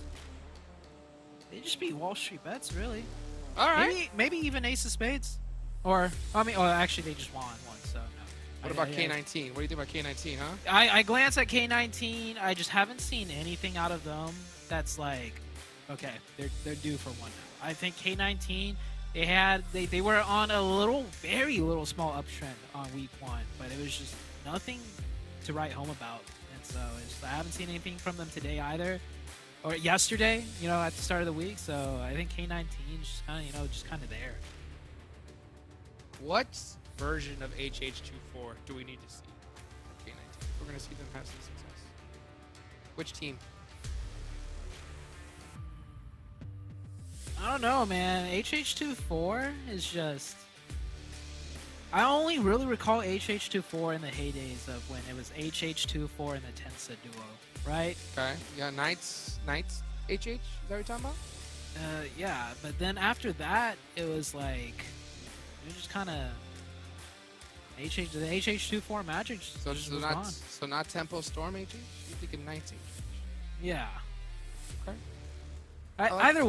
Either way, man. Since we're on this topic, so many star players from back in the days they're not keeping up, right? It's hard. Yeah, Tensa, we haven't seen him. Tensa used to be a god. We revered him as a god as Wall Street Bets. Well, I said they're due. And they're going to start off with Skills of Mine. They get one. Killjoy, bah! And they get 2. Ooh, the shotgun. You called it. Wall Street Bets were due, and yeah. They lost one though. Ji-woon. They lose one, yeah. That's gotta hurt. There. So, Wall Street Bets landing at Rozhawk against Skills of Mine once again. And at least we're not seeing, a crazy butterfly esports hot drop. At least not yet. Looks like they're all the way down in Novo. So they're big chilling. And meanwhile, you see Slimmy with that DP looking to try and catch another player. Because once they find him, I guarantee you we're going to see a push because they know they have the man advantage. Yeah, it's a 3v1 at that point if they find a knock. But yeah, a lot of the players, as I was saying, like who else, right? Sixless, HH24, Tensa, even I hate to do this, but Killswitch. Right. Oh, I think Killswitch was like the most recent phenomenal player. Coming back in, and then it's like not much. Not much is happening. And yeah, so it's like all these players from back in the days. Don't get me wrong, they're doing okay. It's not like they're doing terrible, but it's not like the olden days for them. Not like the glory days. Yeah, I mean, it's definitely different. I mean, there's so many So many different play styles out. You know, now with this new point scored, it's actually made things a lot more difficult for teams. You know, because being cohesive, getting placement points, being so important before. Now it's all about eliminations. So I think that also with just the lobby developing as a whole, right? I think we have definitely seen teams have gotten better across the board, making things just that much more difficult. There's not any more. Well, there's not as many feeder teams as there was before, right? Yeah, I think one of the big things is just we talked about it, and it was actually talk on the interview with hold on YKG DP. Ooh, the DP bullet's just a little bit too slow to catch that one out of the car, but Speedfire Jimmy, he's like, I'm gonna go for it. Rest of the team made it over. I'm gonna just keep going, and I think he also made it over. So Speedfire getting really lucky they didn't get knocked out of the car by YKG. Sure, I think YKG 100%. kind of messing up there. If YKG's bridge camping, do a little bit better. Might have been happenstance that YKG was there. But yeah, Speedfire make it across. And so, okay, so I was talking about one thing that I think is leading to all these top, used to be top tier players not performing as well was that interview you had with NHyper. Really kind of says it, just the competitive fatigue. When you've been doing it for this long, it's hard to maintain that thirst, that hunger, that drive, right? Yeah. To get better, to prove something. Then all these other players who are like newer in the scene, they're on the up and coming. They definitely have more drive potentially, and that hunger does make you a way better competitive player. Absolutely. Absolutely. Hopefully we could see some of that hunger, some of that drive here at the end of the tournament, because I mean we are seeing some teams definitely show up, right? We're seeing some squads, some signs of life. I think Extreme Slayers is a big one for sure. But you know what? At the end of the day, we need to see a team from North America make it to the show, right? Make it all the way to PMGC. That's what I'm really, really waiting and hoping for. We'll see if we do get that in time. The first circle, by the way, just really standard. Right in the center of the map. The only thing is the second zone might shift up hard north, which will get a really big change in the potential layout of the fight. But for now, everyone is just chilling, waiting for that second circle before doing anything. So I don't think we'll see much more action here for the next few minutes of the match. Can't blame him, right? This is Erangel right now. Everyone's looking to get those points on the map that they love the most. So not shocked to see a little bit more hesitancy than normal. As we see Frady trying to get some shots onto Puppeteers. Yeah, this is Extreme Slayers, so just as I say that, not much action going on. Extreme Slayers will always show up and show some action as Reckless. That nade, ooh, the last bullet on that UMP catches Puppeteers out. Man, Puppeteers had like one amazing day. It was a slow build up to that one amazing day, and then they just killed it. And now they're just back to where they at. Where they at? That is the question, right? Where are they? Because Dog has been hiding. Dog has been hiding, right? We're really waiting for him to pop up and show up because, I mean, man, if he goes and just starts making those plays, this dude is ridiculous. So hopefully we can see that happen here sooner rather than later. Meanwhile, Trixie Boy, the main player that's been showing up for Skills of Mine, going down early. And, yeah, Wall Street Bets fully taking advantage of it here. 3 eliminations so far. You said they were due, and now they're looking for that squad wipe. Yep. I'm surprised this fight is still happening. So this whole time while we've been talking, Wall Street Bets slowly, methodically clearing out the buildings, and Skills of Mine just still here, hoping to do something, pick up maybe 1 or 2 more points. Let's see. Are they going to be able to find that final player? Doesn't look like it. So they were on the hunt, right? They were checking every corner. But he's been a little bit sneaky there. And Killjoy senses something. Beetle in the haystack right now. Chill is just big chilling right now. Not even close. Uh-oh. Are they going to spot him, though, over this? Yeah, it'll be so hard to. They're looking inside buildings and everything. Not expecting him to just be on the outside. Oh, no. He's going to run right into him. Slimmy is going to have to see him. He's got the DBS out already. He saw him. There he goes. He pops up. Oh, he does get one. He gets one. The jump shots are going to be too big, though. Oh, that's it for Skills of Mine. Yeah. Yep, just like that. So, hey, a nice effort. Does get one. But at the end of the day, skills of mind get taken out at Rosshawk. Do you think they finally decide to say that Rosshawk just isn't it and move to a different location at this point? I mean, they have from time to time, right? It's not like every single time they drop there, so I'm not sure what prompted this fight, but it's like maybe they feel like they had a chance. We'll see. Next zone does come out, and okay, this one's going to make things interesting. This circle does keep some of the northern side in the zone, but essentially that north half, you can just count it out of the map.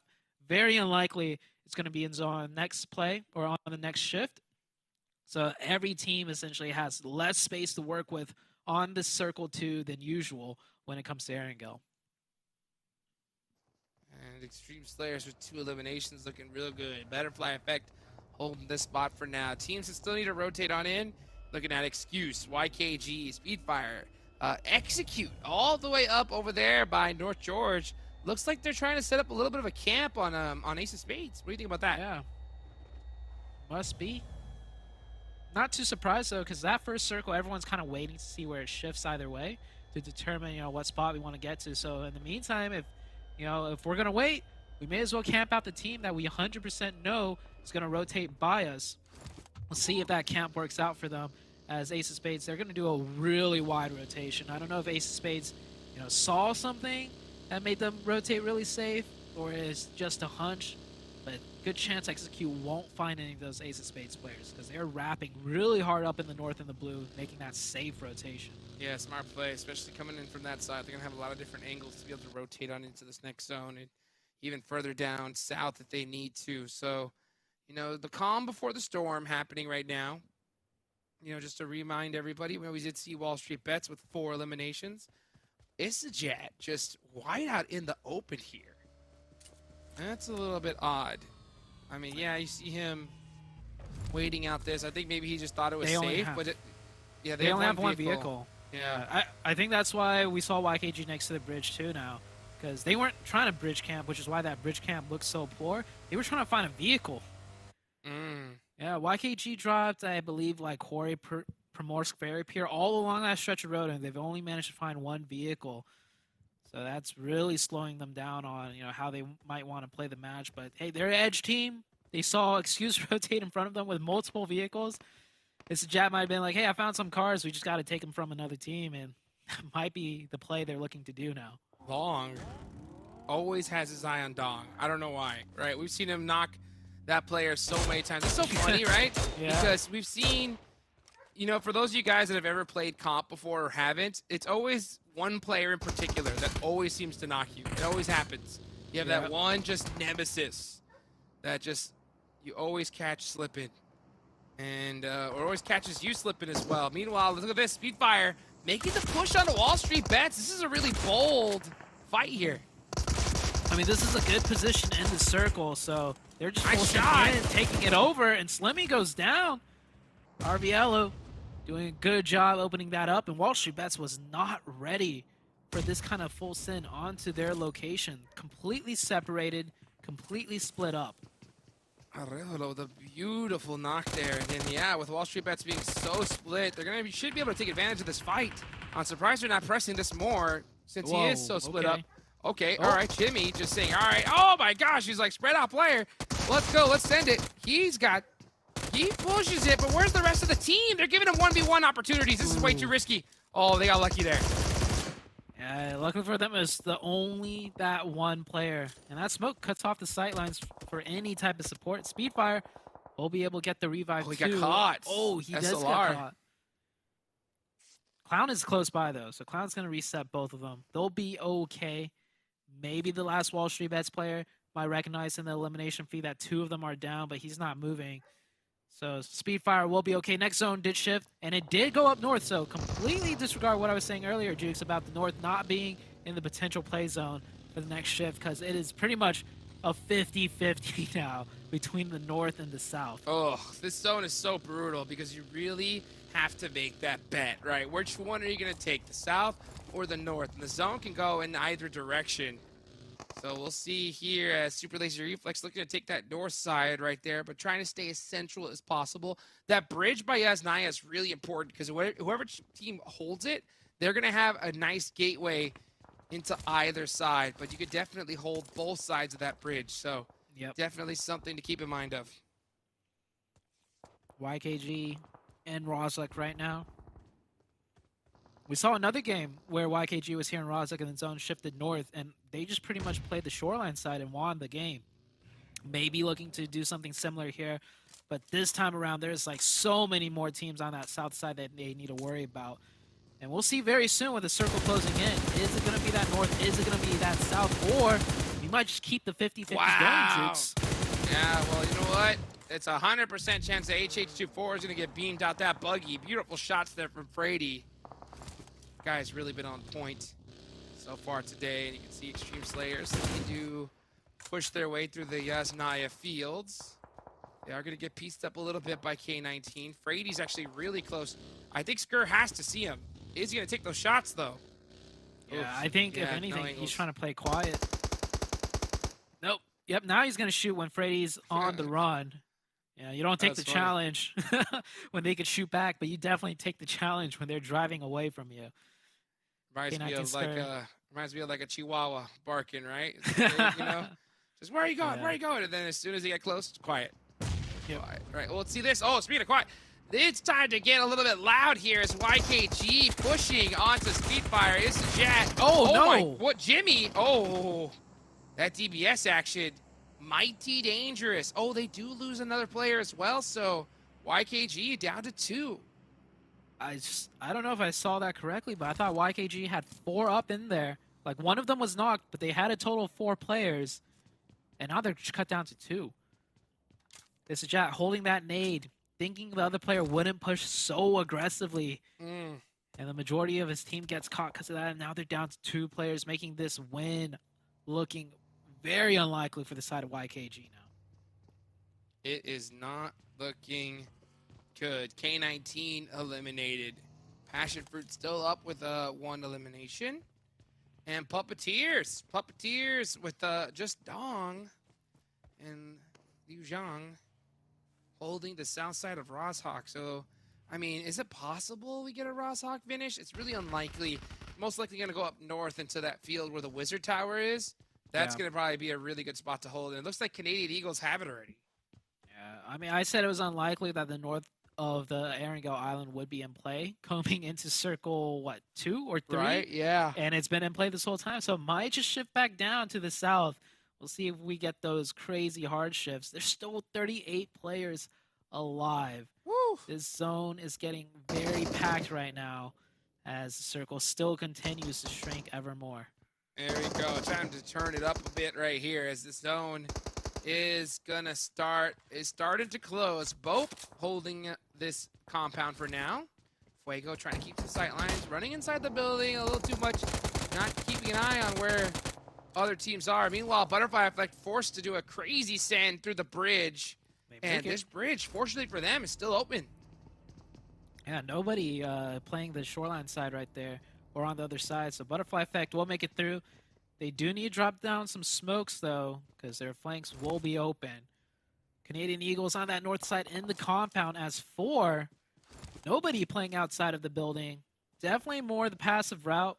We'll see where it takes them later on. Execute, of course, control the outside, which is great. Butterfly Effect, yeah. They did make it across the bridge, but it's so wide open there that they don't know exactly where to stop and play at. Just have to make do with what they have. They're gonna lose D in the process, and that's to XEZ with 1 HP. That's gotta hurt. Exotico's down as well. Meanwhile, Lotus. Okay, it looks like they did push up on the BOPE, and I think it's just Fuego up left. Look at Guerra with this angle. Looking to catch. Oh, he jumped through. The nice pre-fire. Fuego never saw it coming. Nope. He thought he just had the stairs to worry about, but Guerra already on the second floor, using the roof hops over onto the ledge. Smart play. Lotus does have 4 up. This will help them greatly once that zone shifts, and we will see that zone shift right here. Will Center's it up. pull Center's up. off in the south? It's gonna say, okay, Oh, all right. yeah, it goes up to the north. You know, Ace of Spades is just like, whoo, you know, breathing a sigh of relief. That is a huge rotation for them. Very good zone for everybody up in that north side. For the south, though, that's going to be a tough crossing. I mean, Butterfly Effect, they are only down to 2. So Lotus Esports can push in and take that spot over. Puppeteer's already doing so on that mini-map feed, and they might drive into the water. Yeah, they're not going to risk the bridge crossing with only 2. They're going to make it into the water and potentially camp the bridge now against Lotus. Lotus needs to start making a move now, or else they're going to be fighting Puppeteers, Butterfly Effect, and whatever team might decide to rotate to this bridge as well. Here comes Lotus Esports. They are on the move, trying to make a play here. And the full send on over to the bridge. Which team do you guys think is going to finish top 3? Oh, so many different options here. I'm going to go ahead and I'm going to do it one time. I'm going to go with PASSIONFRUIT. PASSIONFRUIT, do not let me down. You have a good position. Utilize it to the best of your ability, because look at this. I mean, Puppeteer stuck under the bridge. Dong just trying to survive, trying to get some more points on the board for his team. We might see the great Dong show here. He's in the late game. He's alive. And this is where Puppeteers pull out the most insane things, right? Where you least expect it to. And they're picking up points, controlling the bridge. Lotus had 4. Now they're down to 2. Dong is still up. And if the zone goes anywhere down there on the next shift, we could see Dong put up even more numbers. And Wall Street Bets gets eliminated. Dog is going to take these shots on Onder. Oh, Onder gets away. He's being patient. He's waiting. I'm surprised he doesn't see him. Nope, he does not. So, Dong taking his time. Meanwhile, you got Extreme Slayers going out. K19 going out. Bunch of squads getting punished on this rotation. It's not an easy one. Fetty's going to throw some nades in this direction, try to go fishing, try to catch something, but it's just a little too far off the mark. Dong waiting for the next zone, crossing his fingers here. PASSIONFRUIT Esports on the eastern side, hearing a lot of commotion here, seeing if they can get an angle or something with the position. Put out some points maybe for the next zone shift. Wu doing his darnest to suppress YKG, and 24K looking like he's going to try and pull off some cheeky play here. Who will be in the top 3? Jason and I, we go with Execute. Execute, they've been, slipping up a lot, but given the fact that they have 4 and they have a decent position, they could end up in that top 3 in my opinion. Let's see if they can clinch it here. As Canadian Eagles are holding this single blue building. Here comes Fate. Beautiful smokes there from Execute that completely eliminated their sight lines. This is how you do it, folks. Just throw all the utility you got. Fate is in the open, though. He's got to be careful. One of these nades has got to hit. They do piece him up little by little, but not able to get the crucial knock. All they need is 1 or 2 knocks, some well-placed nade, and they need to do it now. That new zone shift, I mean, it works out perfectly for Execute, in my opinion. They only have to worry about 1 team, and then they have Circle. They just have to execute this correctly. They don't need to do too much. Everybody just trapped in the building. Throw some nades, throw some mollies, force them to come out. As Trick driving up gets caught. It's a 4v3 situation. Now it gets chaotic. Kill switch also goes down. Execute with only 2 up. They get it 1 trade back. 2v3 situation. Smoke's covering everything. Fate runs in. Another Canadian Eagle goes down. I believe it might be a 2v2 in this chaos. No, it's a 2v1. Quinn, last one up. Execute. Need to clutch this out and keep all 4 members alive. There's Fate looking to make a push, making a play, and he does get it, but they do lose kill switch in the process right there. Quinn able to get a nice thirst and take one of their players out, so they won the battle. Can they win the war? That's going to be the question. As you see Casper on the rotation already looking to find a better location, but Ace of Spades have their number, and with Execute on the back foot here, 1 good nade is all it takes. Ooh, that would actually have been a good one on the side of Execute. Yeah. And it is. It's good enough to ward them off. So, nice nade there. Ooh, they really needed that. They needed Ace of Spades off their neck. So now they have a firmer control. Ace of Spades could have stayed a little bit longer, in my opinion. Like, they're chilling.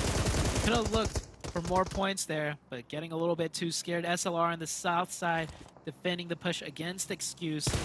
Got the Wizard Tower for control, and they're spraying up there. They gotta be careful, though.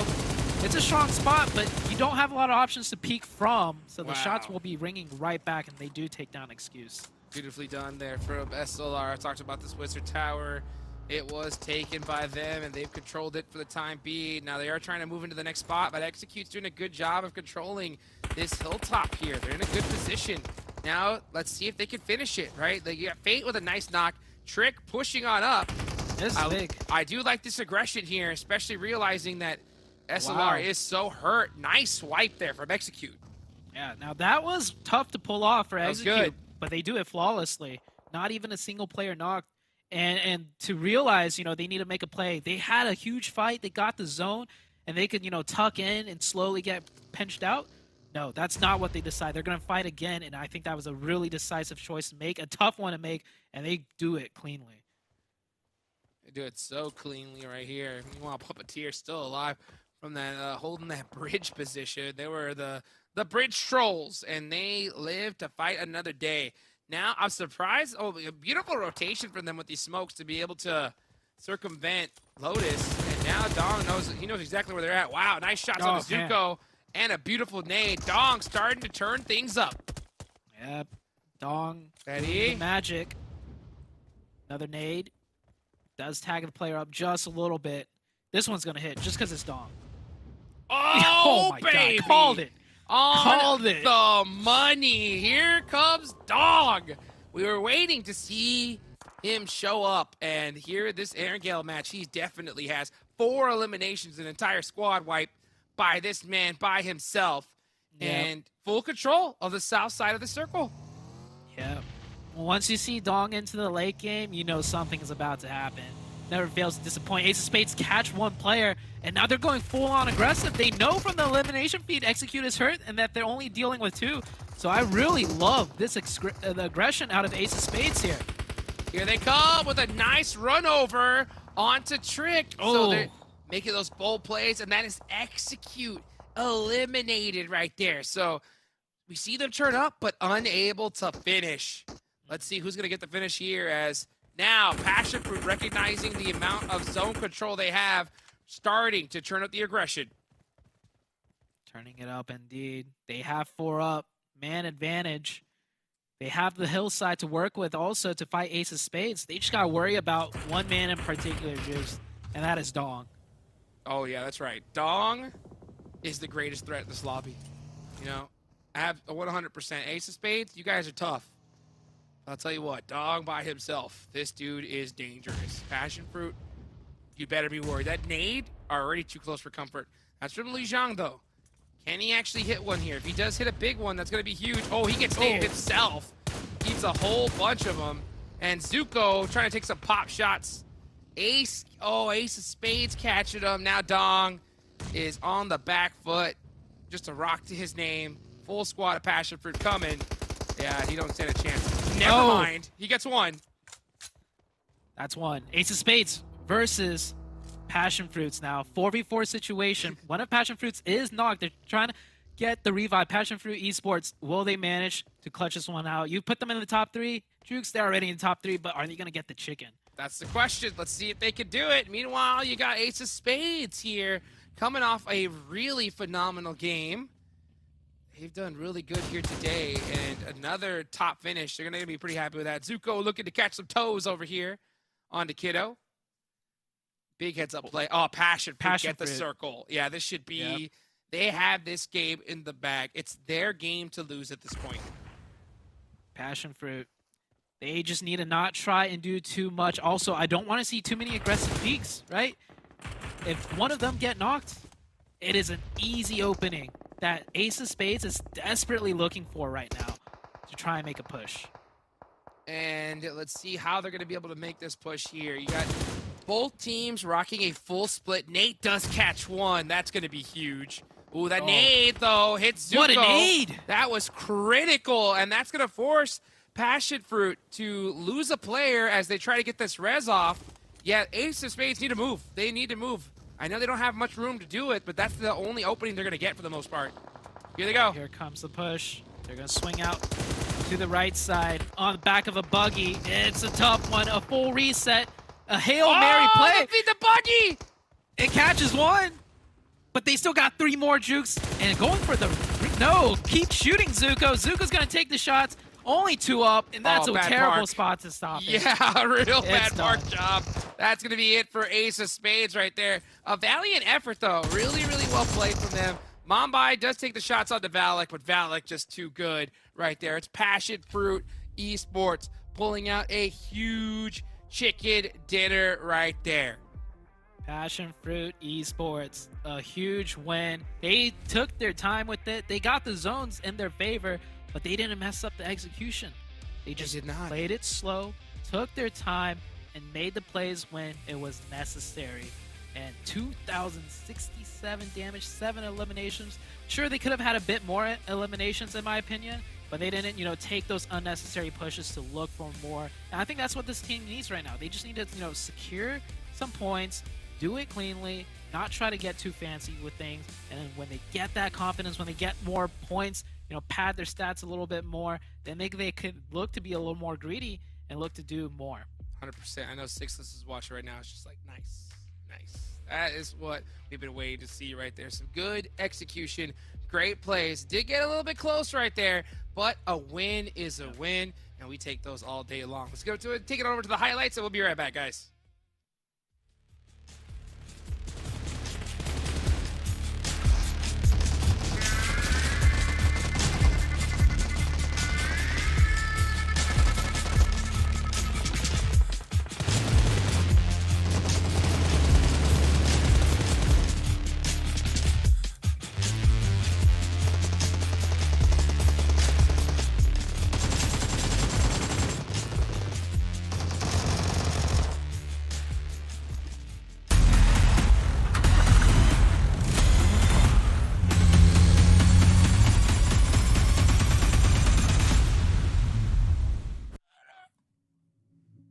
Passion Fruit coming up big here with a big dub. Not a ton of eliminations behind it, but a lot of motivation here for the team, showing that they can close out games when they need to.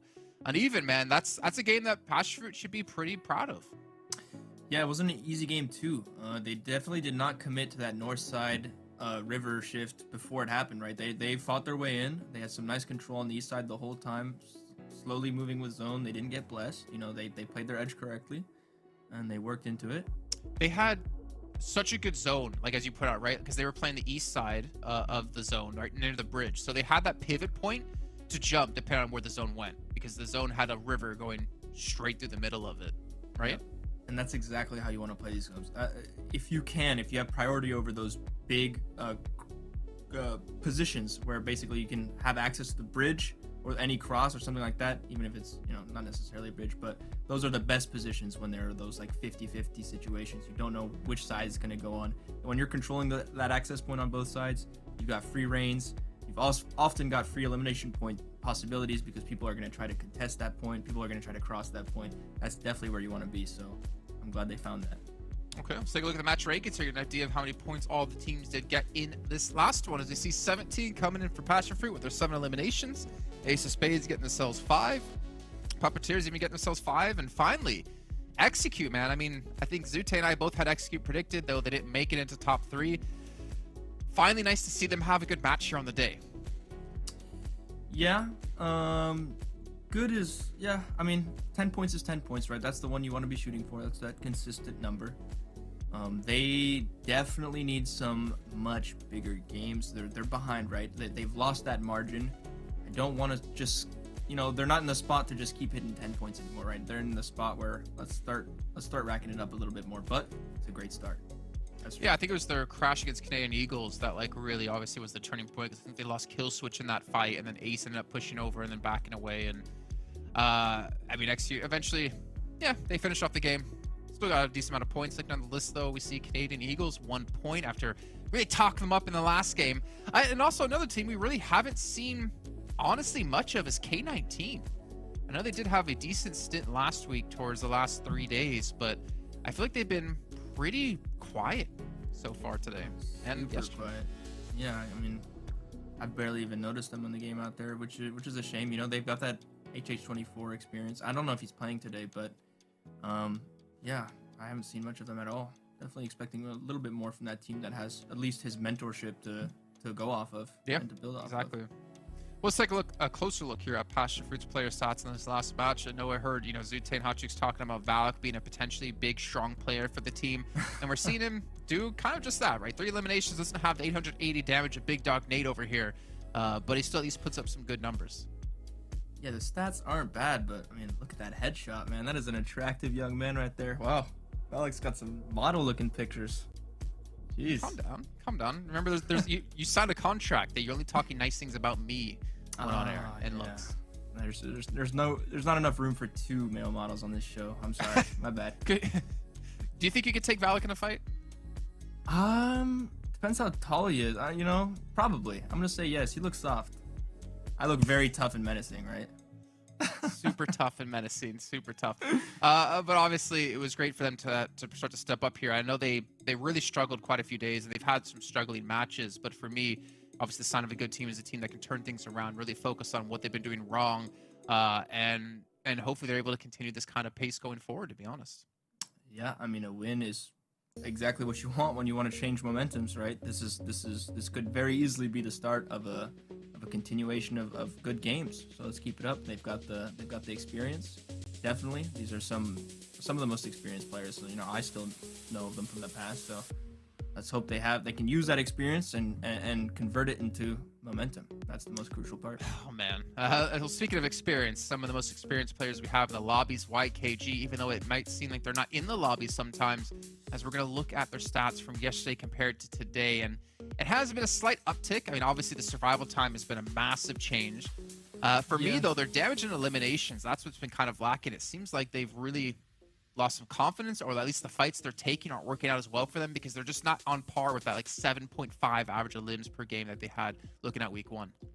Yeah, I mean, this is definitely not what I'm talking to when I'm referring to consistency, right? Like, this is consistent, but in the wrong direction. They definitely need to step these numbers up. They're in a huge rut right now, and I keep saying this, but they've got to break out sooner rather than later. They're running out.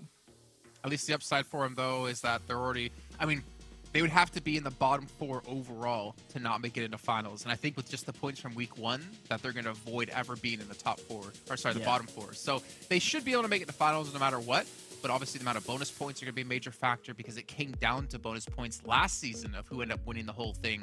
So they definitely need to start racking this up, because their worst performance they had last season was a 2nd place. They had 2 first places beyond that. But you know what? There's still time. They still don't have that many points ahead of them to catch up if they want to move up the rankings even further. But obviously time will tell if they're able to do so.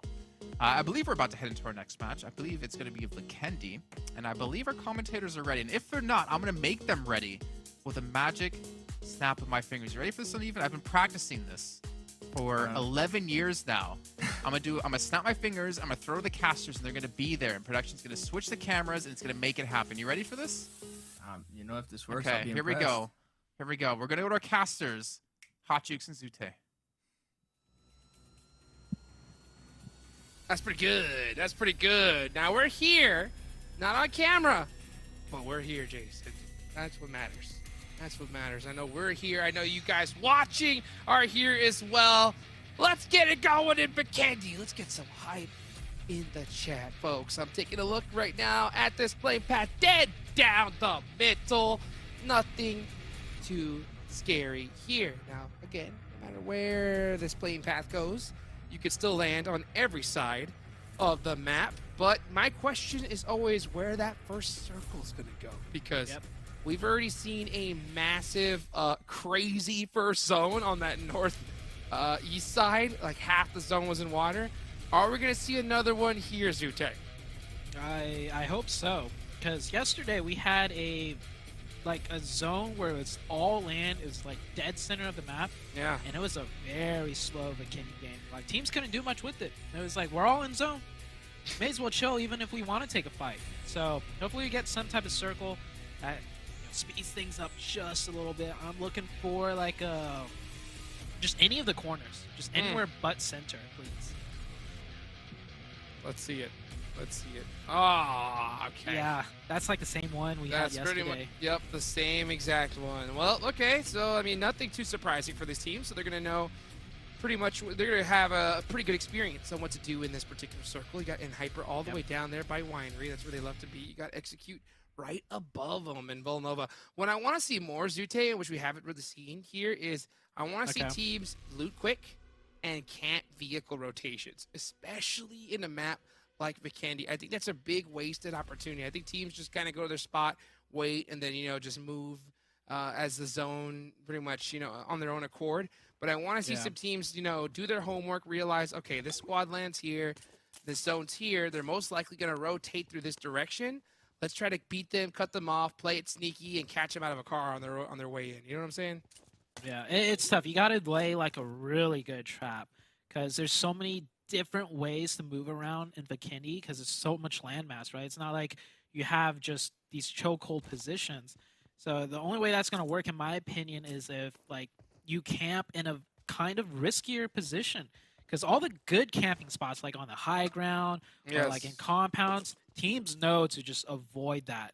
And they won't just, freehand just rotate through that all willy-nilly. So it's a tough thing to do, camping rotations. But we'll see if some teams can pull it off. I personally think if they want to camp a rotation, you got to hold a huge split. Because you need a lot of info and you need to be able to like corral the rotation into the way you want.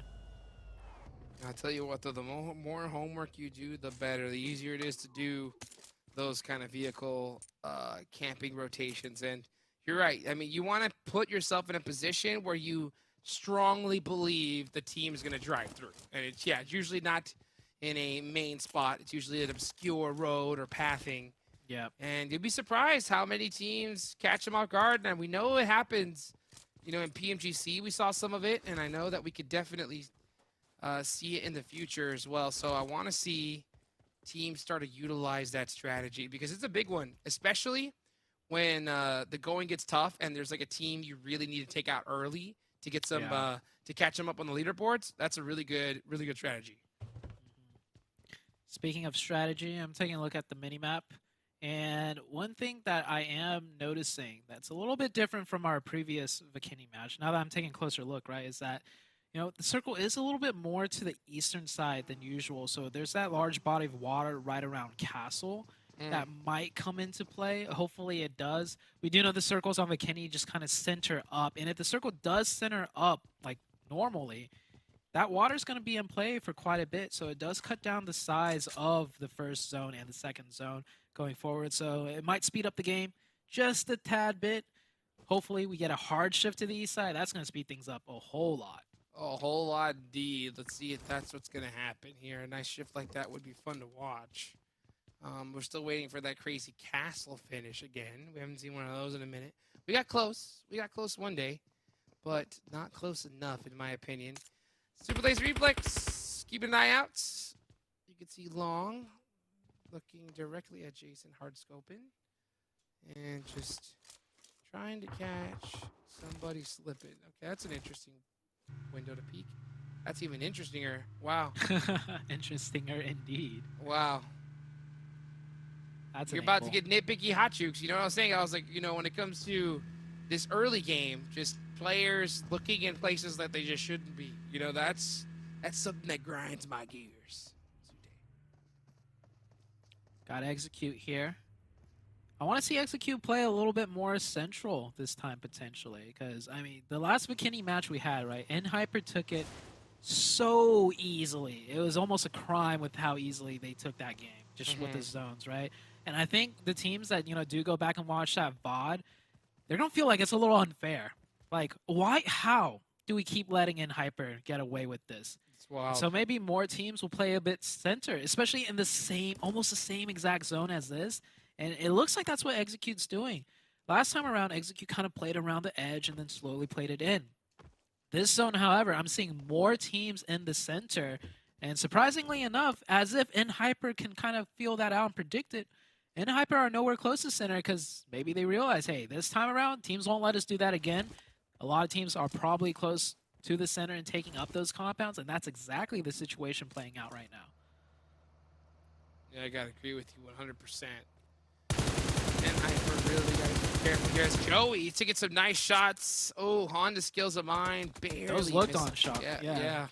Uh-oh, he's in a bad place. Yeah, he knows that. He's like, oh, this is not enough cover for me. Goes into the building and waits it out. So YKG. Just big chilling. Even if they get this knock, there's no way Skills of Mine push this, right? No. I'd rather him do some tap fire at that range with Right? the G36. By the way, G36, I absolutely despise that weapon. Hate it? Why?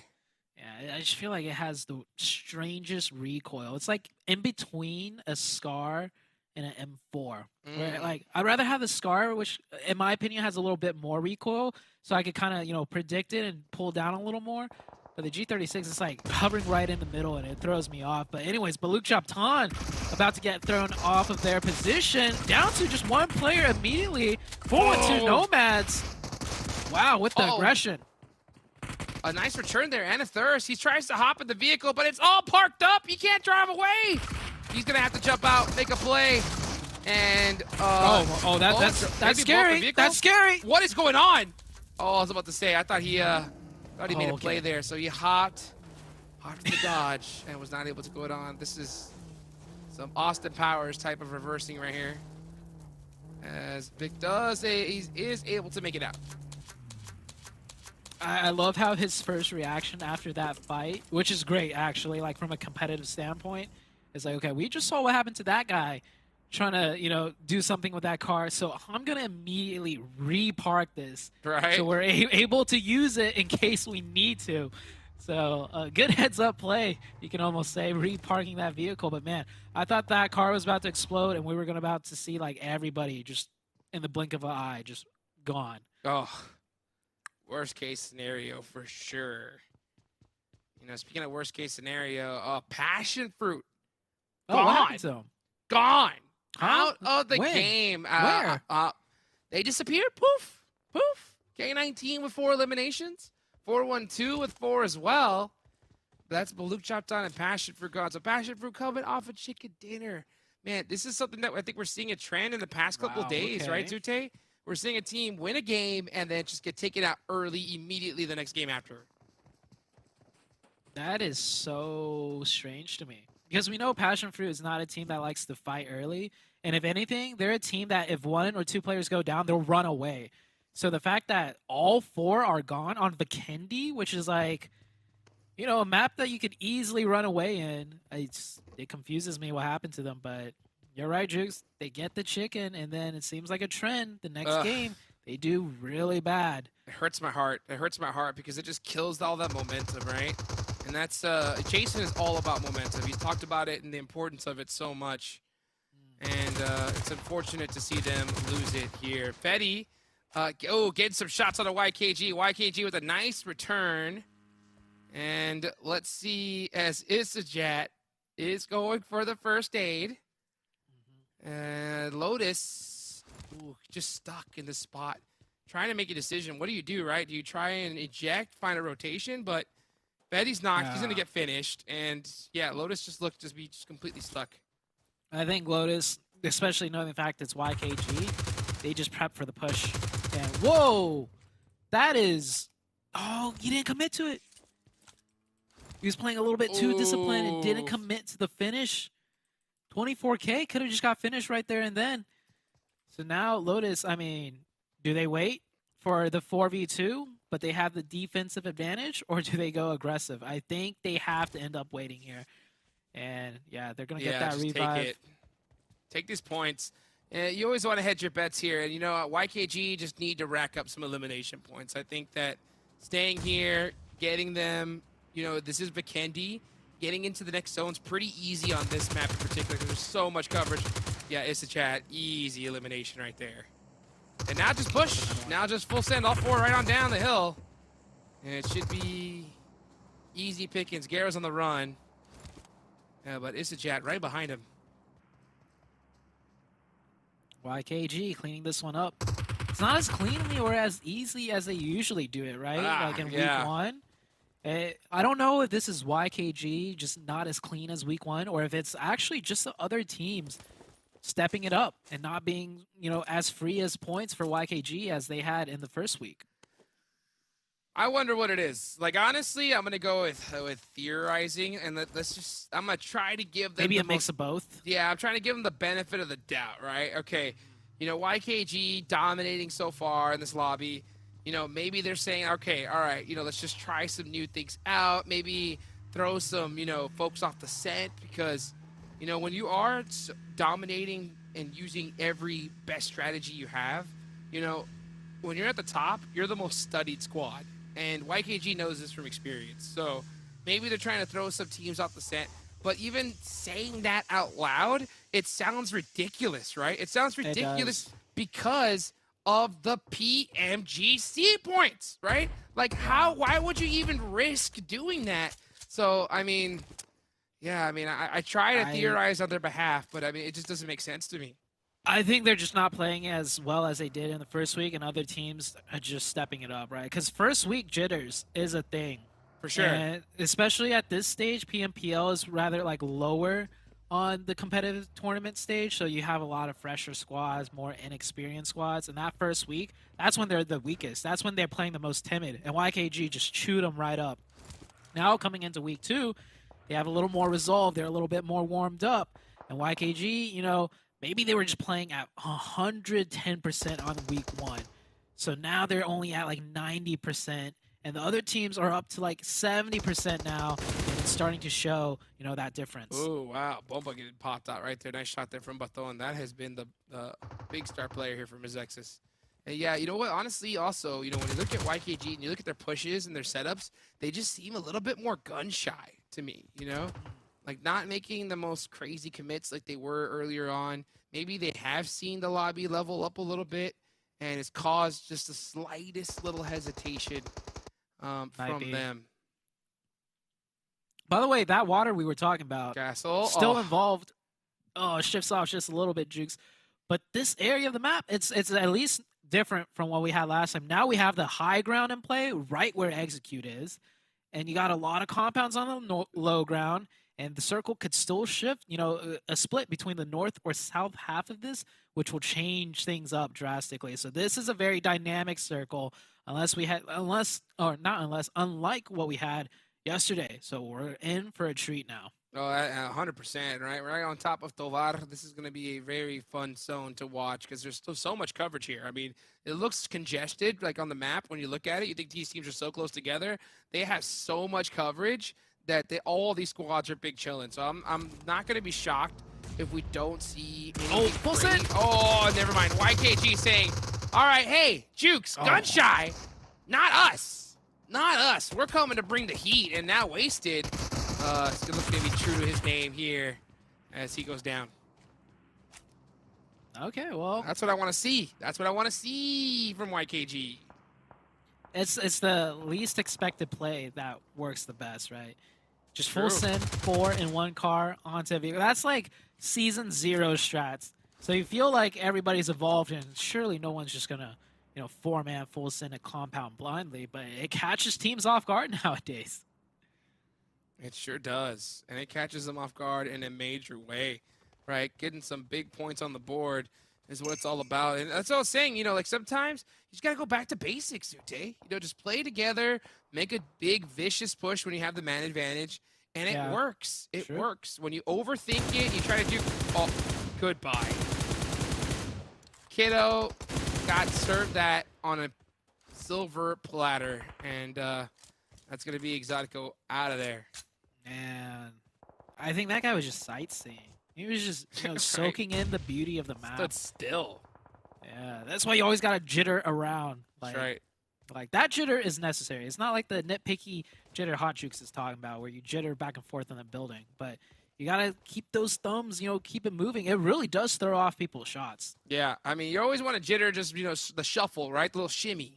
Shimmy's important, but, you know, running around inside of a building and not, like, if Manbraid just turned around for, like, what, I don't know. I don't get it. You know, like, there's certain times where you just... Oh, that circle shift, by the way. Oh, that Jukes. circle shift is That's a big one. vicious, and it's a big one. It's a huge one for Execute. Execute really need to step up here and take advantage of it. You don't get zones like this very often, especially with so many teams up there in the north. They have a huge opportunity to gatekeep teams. They should be taking that compound that N Hyper just that's slipped in for true. free. Oh, goodness. Oh, man. They had full vision of everything. They know for sure there was no one at that compound because not a single shot from there. They've been looking at it the whole time. no cars, nothing. And, like, I mean, Execute, they can still win this match very easily. They take firm control of that high ground, start cleaning things up, and win the match, but I want to see them do something more simple, like just taking center zone, and Hyper just took it for free right YKG seriously trying to get some free eliminations as Joey, wow, putting some good suppressive fire on there. I'd like to see him tap these, but he's, you know what? He's Joey. He said, I do what I want to do. I'm full spraying trying to get these hit markers. He's trying, but there's that wall. Play zone takes down XEZ. Joey backing on up, backing on up, backing on up. Like, okay, we got to rotate now. I want to see what YKG does here because they're so far away from the zone. They have zero info on where to go, what's going to happen. So they're going to have to make that full set play. Hopefully they don't get shot down here because I want to see them crash something and do some damage somewhere. And oh my gosh, Jukes. Joey's on fire. He better not tap into a rock. He just taps it. Yeah. You see It's Jad is like, no, I'm out of thank here. you. No, thank you. That's too close for comfort. Oh, that reminded me of a game where Powerbang and I were playing, and he just drove with that thing on fire. And he said, I'm good. Hit an invisible rock. Gone. MEZEXIS do hear that, though, and there's another team. Execute. They heard the pull-up as well. And YKG, they're not in the zone yet. So the defenses from either side, if they go north or south, has time to set up, and they're going to go into Execute. Fate is in a huge position, but he gives his position away, but Nice it's nade. with a good nade. He's got to watch out, though, because he knows that utility's coming in his direction. Yeah. So I'm glad to see him, detract from that, not stay a little bit too long. That usually is his issue. Kill switch getting knocked. This gotta hurt. Where is the rest of Execute to defend against this? Surely they're coming now. Where's No, they're Tricky still Casper? splitting. What are you? Oh my! Fake. Okay, that's so fortunate that Fake clutched this. So fortunate that Fake clutches this, and he does the 1v3. Beautiful play from Fate. That is how you do it when you make the worst decision as a team, right? Sometimes you have the player just get it done by himself. Oh man, it's kudos to Fate. And I said this in the broadcast at some time earlier, I feel like Fate can really shine as just a fragger. And you saw right there those moments where he has that clutch skill, that clutch potential. But the rest of the team, you were saying it, where are they? What are they doing? I think they're worrying too much that a team might slip in Too much. and take that compound. But chances of Fate going down there very high, and you're down to 2, and then what are you going to do, right? And then you got YKG coming for you. Literally Yeah, coming exactly. for you to 3v1 Trick and then 3v1 Casper. So, yeah, a very doing too much play. And this is the team I chose to win the match in the last circle. And I did it reluctantly, okay? They had a good position. They had a great opportunity to gatekeep. So I chose them, but man, I'm starting to regret it here because it is not looking too good with this decision making. They got to group together and make some plays. Yeah. Trick trying to make some plays here. They lose that zone. So they have info from previous, using that high ground. So hopefully they have some idea of what they're going to do now that they lose the circle. But MEZEXIS is coming in, and yeah, there's no cover out here. And just look at NHyper. There we go. Oh, and Hyper big chilling. NHyper, big showing. That could be Execute. That could be Execute. Oh, look, right look, there. and Hyper was the choice. You know what I'm saying? And Hyper was the obvious one, but I was like, you know what? With Execute's position, it's so good that if I'm going to pick them one time, it's got to be now, So let's see if they can pull it together here, work together as a team. They have some high ground advantage. They are going to end up having to beat out NHyper at the bottom if they can even get to this final zone because BOPE is on the other side with 3 players up, and they have 5 eliminations already. Yeah. Trick picking one up right there, so they're making progress on their way into zone. And they'll get the edge of it just barely. Next zone, though, if they don't get the zone, they got to go down, and NHyper's shooting at everybody right now. That's what you're supposed to do. That is what you're supposed to do, folks, when you have a zone like this. Stand up straight, shoot everything in sight. Make so much pressure that players can't move a muscle. And Hyper getting blessed with this zone once again. They should have this one in the bag here, as they're doing a great job of applying suppressive fire in every direction. Supra trying to catch a sneaky shot through the edge of that smoke there. And look at this compound coverage. I mean, it's ridiculous. Yeah, it's a fortress right now. Could have been executed. And Could have been executed. could have been. But honestly, you know, I wouldn't even say Hyper is getting blessed. They just know how to rotate and take advantage, right? Like they went for a far rotation on that hard shift. They took advantage of the hard shift, and they get rewarded for it. No one else is ready. Trick getting caught. That is going to be it for execute. Yeah, I don't with think this that zone, revive is going to happen. They are done for, yeah. Trick's gone. Fate getting a really nice clutch play. You got to give it to Fate there, right? He got it done against YKG. Beautiful, but, you know, this is going to be the end of their run now. All eyes are in that direction, so they're gone. K19 has a full squad up, and they're playing it pretty quiet from the south side. Crash. Yeah, they're going to have to crash that. There goes Execute out in 5th place. Still 4 teams remaining.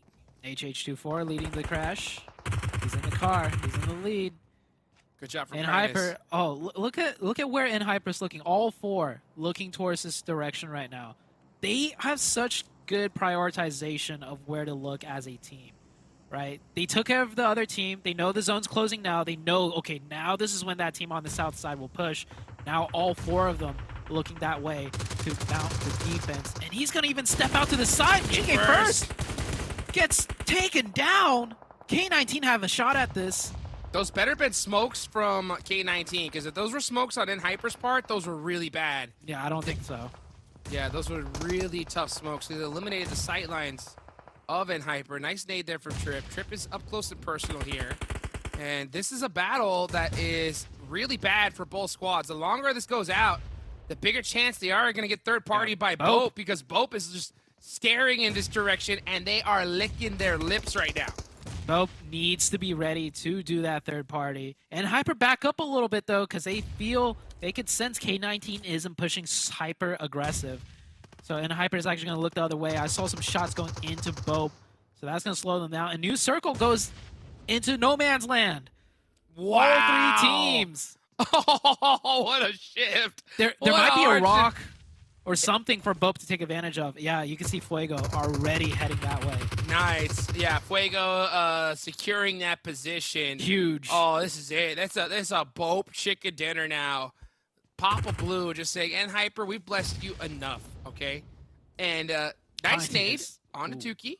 But you know what? At this point, you need to be focusing on eliminations, because winning this game is going to be tough. Yeah. I want to see Hyper now try and really focus and push in K19. And Trip. Nice nade from Trip. Yep. Back to the stalemate.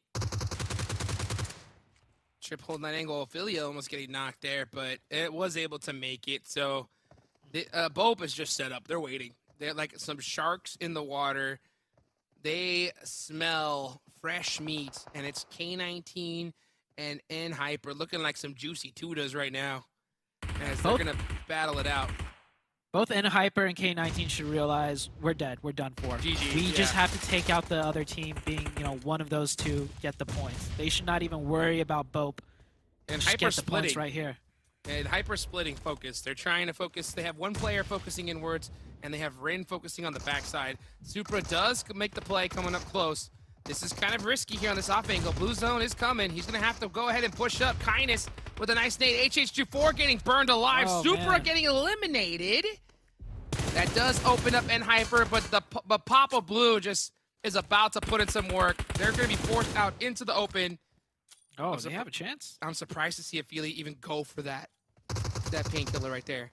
It makes no sense. There's no way that you don't just take suppressive shots. You know where they're coming from. There's no way BOPE lose this game.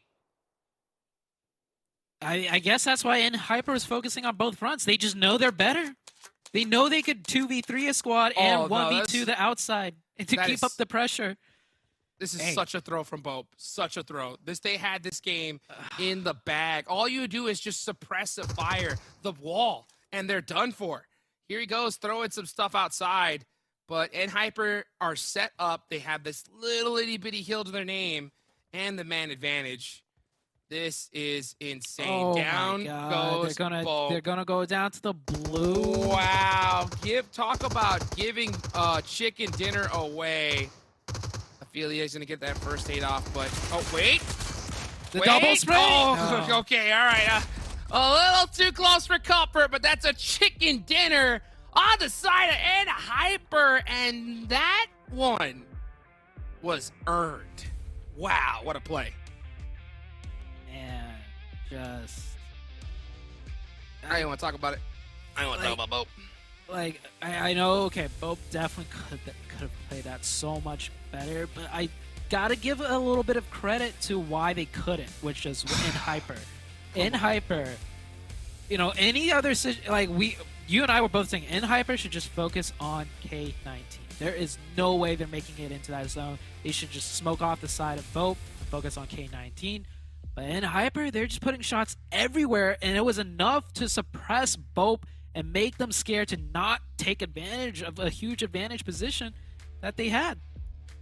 Oh, it's crazy to see Ophelia up here with the most eliminations, highest damage, and not getting the chicken dinner. It's wild to see. I mean, yeah, I see your perspective here, Zoo, but in my opinion, that's just a throw. That is just a huge throw. I think majority of squads in this lobby, 9 times out of 10, should win that fight. I mean, you just throw offensive smokes on that line. You just go and throw a whole bunch of utility there. You just pre-fire the wall. Blue zone's at your advantage.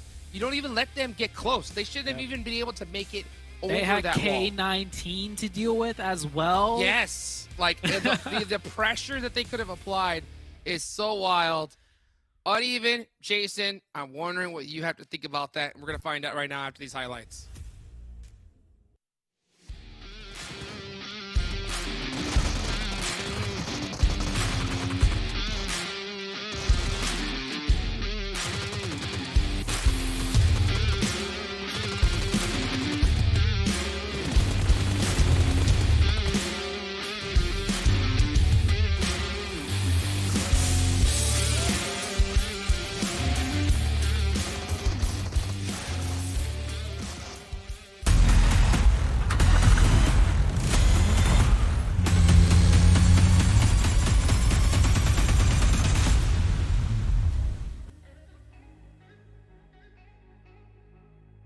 We got Hot Chicks talking about the BOPE choke.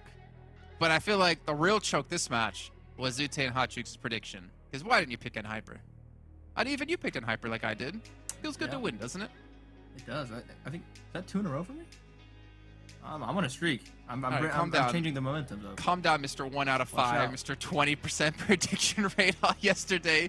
But you are getting some points back. I got to give you that. Let's take a look at the match rank and see how many points the teams did get besides our prediction points. Obviously, in Hyper, closing things out with their 4 eliminations. Not the most amount of points, but they still get the chicken dinner and extending their lead even more up against Extreme Slayers. But BOPE, you know, 16 points. It's not bad, but honestly, it should have been 20. Well, even more than 20 if they got the last 3 players out of Hyper. It would have been 23. Yeah, most definitely. I'm beginning to see that this is a recurring pattern with NA, right? These late games, in my opinion, is the part of these games that need the most work. I keep seeing mistakes. I keep seeing teams not closing out these wins when they're supposed to, right? Right here, this was a perfect example of no, there wasn't enough cohesion between the teammates. They were both doing 2 different things. There was 2 plays to make. Either you play for the zone and you wait, and you let the blue push and Hyper out, or you guys push the compound and execute them all together. They did half and half.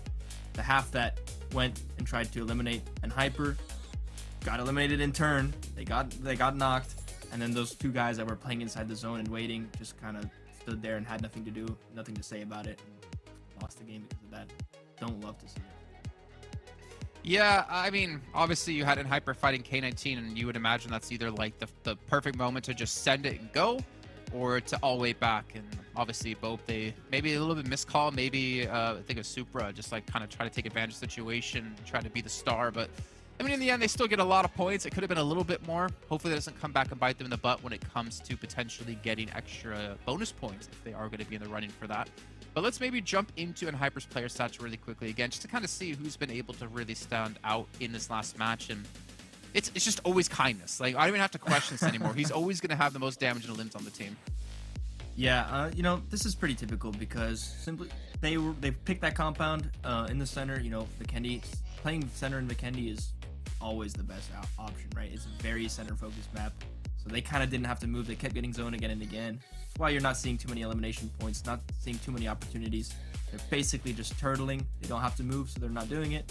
Waiting for that opportunity to strike, and then just eliminating those very, very crucial eliminations that lead to them winning the game. So, see, this is the difference to me almost, and maybe I'm like over exaggerating the difference between like NHyper and Extreme Slayers. Like seeing Remix rock up in a car and 1v1 someone, that wouldn't fly in regionals. NHyper, they probably could have pushed out and got more limbs if they wanted. They probably could have got more aggressive and made a bigger play, but that wouldn't necessarily work in a higher tier tournament. So they're playing the situation out as if it was going to be your Americas or if it was your PMGC, instead of going for what they know would work in NA. They're going for what would work, you know, in a global event. Yeah, you know, you always got to find that balance between controlled aggression and playing for the win. You know, especially with this system that we have, you know, where 10 placement points for wins. You know, the kills are very valuable, but you can always take those 10 placement points with a win. Plus, you're always going to get a couple in the very late game. So I don't mind this strategy at all. If they can consistently get those chicken dinners, it's going to work out in their favor. Yeah. Let's take a look at overalls, though. And it just, when you talked about 10 points for chicken dinner, it threw my mind back to where it used to be 20. And that was just insane. That was a long time ago. What about when it used to be 30? I don't think I was doing PUBG Mobile when it was 30. Yeah, that was a very long time ago. Those were huge points for the wins. Man, that's insane. But we can see here it's also insane. And Hyper going to be on a 21-point lead against Extreme Slayers. Again, not much of a gap built up this time like we saw last week, but a gap is starting to form between that first and second place team. We can see Ace of Spades still sitting in third, Execute in fourth, PASSIONFRUIT up to fifth place. Not a bad result here out of Passion so far. Yeah, they're definitely stepping it up. I like to see this, and I think they're building momentum slowly and surely, and let's hope that it, you know, continues to increment consistently as well. But it is important to note that I'm pretty sure NHyper now are overall, including both phases, are firmly in the first place. They're really running away from YKG right now. If you looked at the momentum meter at a PASSIONFRUIT, it is at an all-time high. But I have to ask you, Uneven, if you were a fruit, what fruit would you be then? Oh man, what a question. Wasn't expecting that one. I'm long, I'm skinny, I'm white. I'd say I'm a banana. I don't know where that was going. I got really confused. That was a roller coaster of emotions. I would be a durian because I'm stinky, but I am delicious. Okay. Oh, yeah. Interesting. YKG 16th place at the moment. They have played all their matches today, so they won't be playing in the next one, but they get themselves 26 points. So 16 or lower what can be happening from this one. Wall Street Bets Gaming, though, I'm a little bit confused. 16 eliminations, man. This team came out the gate swinging in week 1. They put up some decent eliminations, but they've not been able to replicate that here in week 2. I wonder if that's just due to the other teams getting better, or maybe the way that we're VOD reviewing wasn't correct, but there's a lot of potential in this team. There's a lot of potential in some of these teams that are at the bottom of the leaderboard. They just haven't really shown up here in week 2. Yeah, and that's just the nature of the game, you know. You could sometimes it's an overperformance on a week, sometimes it's an underperformance on this one, but the real top teams are the guys that manage that consistency, right? Yep. And that's always the case. So I'm not surprised to see a lot of shuffling, especially in that lower half, and very drastically different performances. You know, everyone's pretty good. Everyone's gonna get those games or, you know, those couple of days where they do well. You know, these are professionals. Okay, well, you know who's also professional? Our commentators, because our final match here of day 2 of phase 2 is underway. Hot Jukes and Zute. What fruits would you be if you had to be a fruit?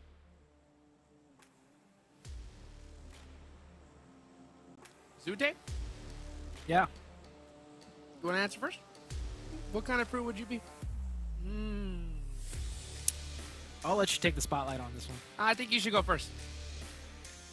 I'm thinking. Well, okay, I'll approach it the way Uneven did, and Okay. whatever comes, whatever happens, happens. Okay, so Uneven just, well, he said it. He's long, skinny, white, banana. I am short, not skinny, but not too big.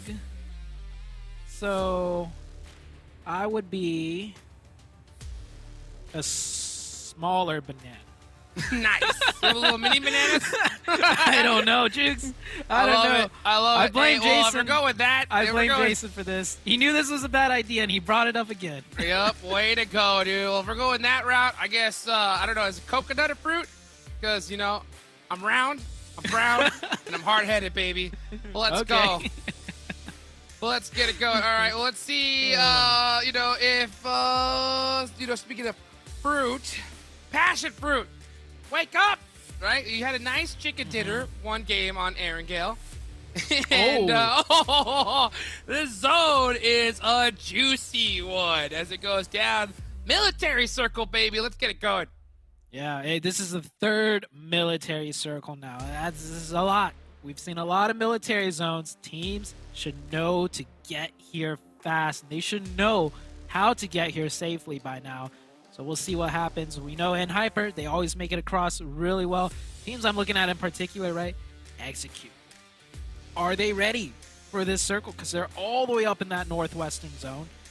HH24, he just wants some points, man. I think he tagged up Clown, and he's just like, come on, dude. Yeah, I want one. knowing HH, man, he's definitely one of those players. His mental right now is just like, man, I just want this over with. Just give me some points. I want to just put up some frags. I don't even care anymore. Like I could see HH being in that mind state right now. HH24 is hungry. He said, you know what? I need some eliminations.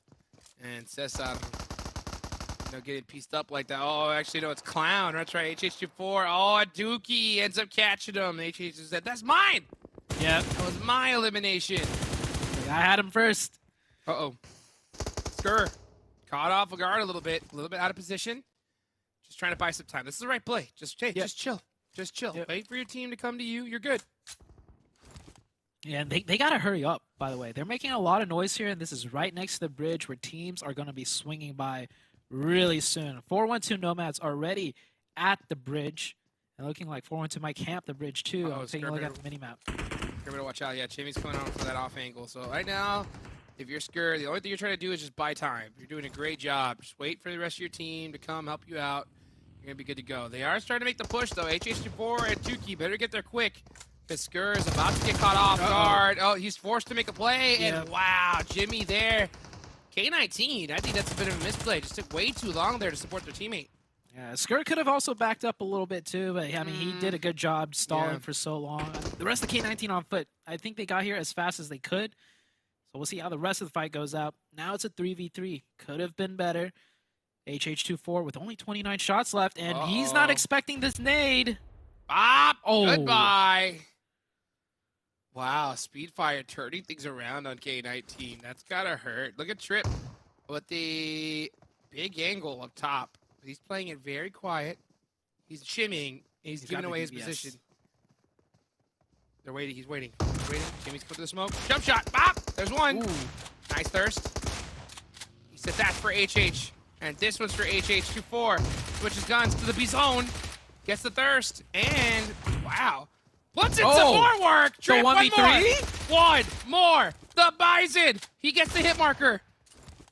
Gets the thirst too. Beautifully done. There's a revive going out No way. from his teammate. His teammate No isn't rushing way. over here to help. Trip's got this. He said, you know what? You got it, Trip. Don't worry. Oh. You got this, buddy. You got this! Wow, Trip. Beautifully done. All by himself. Takes down Speedfire. If I was Trip, I'd be mad. If I was Trip, I am exiting the game right now. No way. I'd be like, are you guys serious? I'm here doing a 1v3 and you're getting a revive. You know what? I think he's thinking the opposite. I think he's thinking, guys, you know what, dude? Thank you for believing in me. You know what I'm saying? Maybe thank you for believing in me so much to let me do this all by myself. That's what I'm talking about.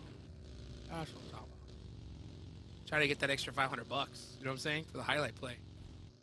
That's what they were saying. Go for it. Go for it, man. You got this. 1v3. He did it.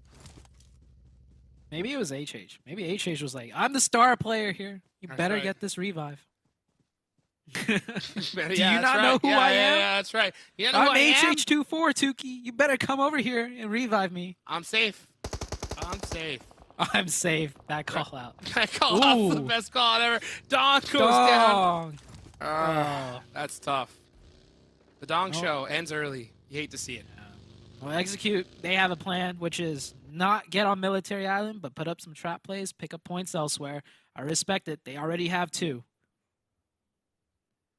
Already have 2 Puppeteers spread out amongst George, with Execute rocking a little bit of a split of their own. They're going to be coming into the zone super late, and you know it kind of begs the question, because normally Execute, they were kind of fighting out Primorsk with YKG, right? Yep. But YKG's not in here, so I'm surprised to see them not decide to take that No, spot. Plane Path. Yeah, Plane Path was a little north. Yeah, it started off north, so it was the immediate drop for them. And you can't predict, military zone. So Yeah, they should have sensed it coming. What can I say? Another bad call out from Fate. I'm just kidding. All right, imagine, right? Just having to predict where the zone goes. I mean, it's a part of the job, right? You have to kind of guess. But, I mean, a hardship off a plane path is always a brutal one. And you can see right now, teams doing a great job. I think we're seeing a lot of squads get down to military rather quickly. BULUC CHABTAN obviously here. Wall Street Bets and Hyper is all the way down on the south side. So there's only a few teams remaining. Actually, it's going to be 6 squads that are still not in this military island zone. I wonder which teams are going to opt to try and take a boat, but I'm pretty sure most of the boats are already taken by K-19. Execute, they always favor that boat crossing. They'll usually end up in Primorsk and grab a boat late. We'll see if they alter their plans a little bit. They are coming into the zone now, which is very far away from military base, as you can see here. MEZEXIS camping the bridge a little bit, and I think they kind of have to, because Butterfly Effect on the opposite side are camping that in. SLR on the eastern bridge, looks like they're not going to camp the north side. They might just camp the south side, but they are making that rotation across. That does leave a lot of teams, What are they going to do? What are they going to Extreme do? Slayers, in particular, are they going to slay their way across the bridge? I mean, that's a team that could pull something like that off, but it'd be hard. They're going to have to. They're going to have to. Meanwhile, Oh oh my my gosh. goodness. Wow. All right. It's that kind of game. We're going to finish up with that kind of game. This is a brutal circle. It's cut the amount of spots available in half. And there's a lot of hillside here. There are a few little compounds spread amongst this area that are going to be pretty solid. But for the most part, you're going to have to hold a hill and hold it down pretty quickly here. And MEZEXIS gatekeeping this bridge. You can see Extreme Slayers. Oh, Crow gives it away. But, I mean, it wasn't like it was much of a secret with how they're spread out right now. Yeah. Freddy coming in here, so Extreme Slayers they don't have to come into this fight. They're not too invested just yet. What a nade from Crow. Wow. Ooh, with Freddy going down, this might just be the call-off. Yeah, you can see Robert Bye-bye. already repositioning. Yeah, that slows everything down. Or not. Or hi. He's pushing. He's pushing. And does catch up to Inactive. Inactive spread out by himself. They can 2v1 him here. They're not gonna... MEZEXIS isn't gonna fill in off that knock. They're just gonna... Question mark? They're still gonna just hold far back in their split angles. Now they're reacting, but it's a little bit Too late. slow, in my opinion. Yeah, Nactus already... Okay, now you pull up, but the other team is ready for it. And Yep. they hear it, And their full reset. So now it's no longer a 4v3, it's a 4v4. And you're pushing up. Yeah, just overall way too slow here. Inactive is now forced to make a crazy play. Tries to get the bounce nade off. yeah, this is a nade. prime example of you just reacting to the enemy instead of being proactive and thinking about what is the enemy going to try and do to take Yes. advantage of us now. Like, what can they do? And then you do it preemptively to counter it. So MEZEXIS really dropping the ball here. Inactive could do amazing clutch up, like we saw earlier, a 1v3. And there goes down one of Extreme Slayers. Gets thirsted as well, Nice gets the second one. shots. Okay, Inactive making some hero plays right now for the Zoning. team. He is owning. Look at him go. Inactive. Making plays right when he needs to. That Oh, nade was that a little bit nade. dangerous. Wow. So close. But yet so far. And look at Remix on the off angle, just watching his team go out little by little. Now it's just him and Robert GG, and now they're getting pushed. So MEZEXIS coming on up. I believe I did see a third party. Nice shot Whoa. there from Remix. Oh, and the angle as well. So MEZEXIS, it's all up to inactive. He does get the knock. Goes for the thirst, the drop shot. Not going to get it done. And here comes Excuse to clean this fight up. Easy cleanup. Except they do have to deal with Remix. Remix could do something here. They're all in the blue zone. Look at that zone. Oh, Kai with the nade instantly onto Remix. So bye-bye, Remix. 4 eliminations for Excuse and an easy rotation on in. They do have to watch out, though, because Butterfly Effect is camping this. Chronix is coming, but Butterfly Effect, they're waiting. They see the elimination feed. They might have put the 2 and 2 together. Like, hey, we got more people coming across the bridge right now. And Chronix. Chronix barely able to make it through, but gets knocked instantly. And Kai on the back end gonna eat a whole bunch of blue zone. This is only circle number 3, so you can eat a little bit of blue here. And D, wow, some great shots here from Butterfly. Like, Passion Fruit goes down. That's gotta hurt. Yeah, you can eat blue zone, but you can't eat the bullets. The bullets That's still not- hurt just as much. And they did get a knockback. By the way, Execute are on a bridge, and with that zone, or in a boat, with that zone being so far in the water, everyone's lined up on the coastline. So Execute's in a really difficult spot now. Yes, they are. Let's see how they opt to play this one here, because, yeah, the whole entire coast is taken up, especially, yeah, with this circle. Let's see how they get in. Excuse still looking to try and make something happen here. Excuse is resetting. Yeah, they Butterfly got to Effect reset is off. Yeah, Butterfly Effect's like Chronix? losing. Maybe no, he's gonna go down. Yep. Is that player just waiting for the perfect time? There's a Butterfly Effect player on the bridge. He's right there. He is. Oh, he's knocked. Oh no. Yeah, he's knocked. Ooh, That's unfortunate. Yeah, super unfortunate. Looking at the ridgeline here, Execute does make it on in, so they do survive. And I believe, yes, they lose 1 in the process, so they had to sacrifice. Looks like it was Trick. That's going to be a tough player to lose here. Casper getting absolutely beamed from 3-point. He's going to be up to Fate up close to make something happen. He's going to throw this nade, and right now he's just trying to buy some time for his teammates to get the res off, but with that knock on the kill switch, it's over. It's literally just Fate all by himself with a DBS.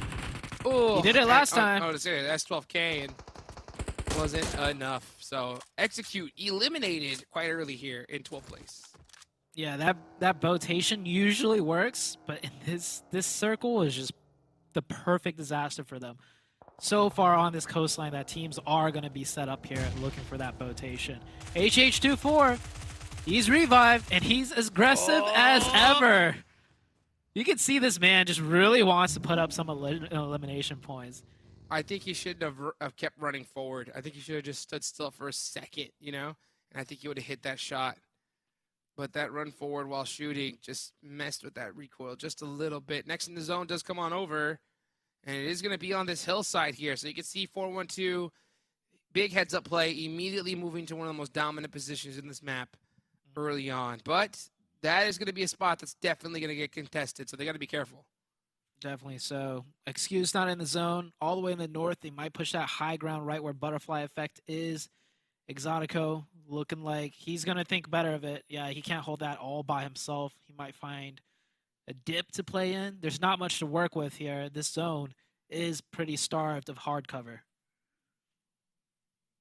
Not a lot of cover at all. Just those hilltops, look at this. hilltops, trees, and making some plays. Wall Street Bets do have this compound. This is going to be a strong spot here, but, I mean, this is still only Circle 4. Circle 4, so, I mean, it's going to definitely tighten up here in the next few seconds. 3 seconds left on the clock. Zone is going to start closing. And there are some teams still not in it. You know, Excuse is barely creeping their way in. BULUC CHABTAN as well. They're going to have to play it a little bit carefully here as Liu Zhang gets a nice knock. Oh, but a nice return knock from LOTUS. So LOTUS and Puppeteers battling it out. Yeah, mostly long-range engagements right now. That will lead to some sort of push. You can see SLR right there going back for the revive. They are in zone. Wow. Puppeteers taken out. SLR finishing that one up very nicely. Most of the teams are in zone, so they're going to wait for the next circle shift because there's not much more room to maneuver around in here, right? There's no big spots you could, push up to. There's just of course, all the hard compounds or hard cover is taken. So it's like a hurry up and wait type of situation for a majority of these teams. Exactly. They just got nowhere to go. Oh, hurry up and wait. Why don't we hurry up and get this team out of here as BULUC CHABTAN are starting to apply some pressure onto Excuse. They recognize the weakness here. They do have the advantage of being able to apply this pressure using utility. Rosh has the off angle. I think Rosh is going to be critical in this fight, especially with one good nade. It's all it's going to take, but that's if he doesn't get naded himself. Yeah. Making a little bit of noise, they instantly know he is there. They don't know this is a 3-man team of Excuse, though, so BULUC is going to play this a little bit more careful. I like how they're pushing this location, though. They know they have 4 up. They know even if there's 4 up here, it's an even fight. And with this position, sure, it's on the edge, but it gives them vision of the entirety of the zone. So this is a crucial spot for them to fight for. Taking a lot of time to finish this fight off, though. That's the question. I mean, they are on the north side. There's nobody nearby, so they don't have to worry about that third party. I think that's why they're taking so much time. At the same time, though, you want to be able to make a plan for this next zone. So the sooner you get this fight done, the better. They know they have to take it eventually, so I don't know why they're being so patient. Well, they're throwing the nades. Now the smokes come out for the first line of pushing. So it's pretty textbook. Could be just a little bit faster, but they're doing it by the playbook, and now it just comes down to execution. The team synergy. Are you guys going to peek one at a time when you push in, or at least have a trade? And better yet, just have no one get knocked at all with the superior mechanical skills. Zone's about to shift, so time is running out for them a lot. Actually, that gives them a bit more time. Zone is very close by. Yep.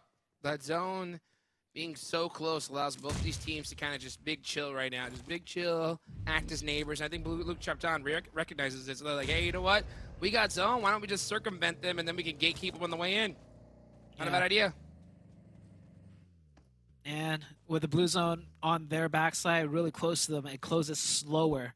So they have even more options to work with right now.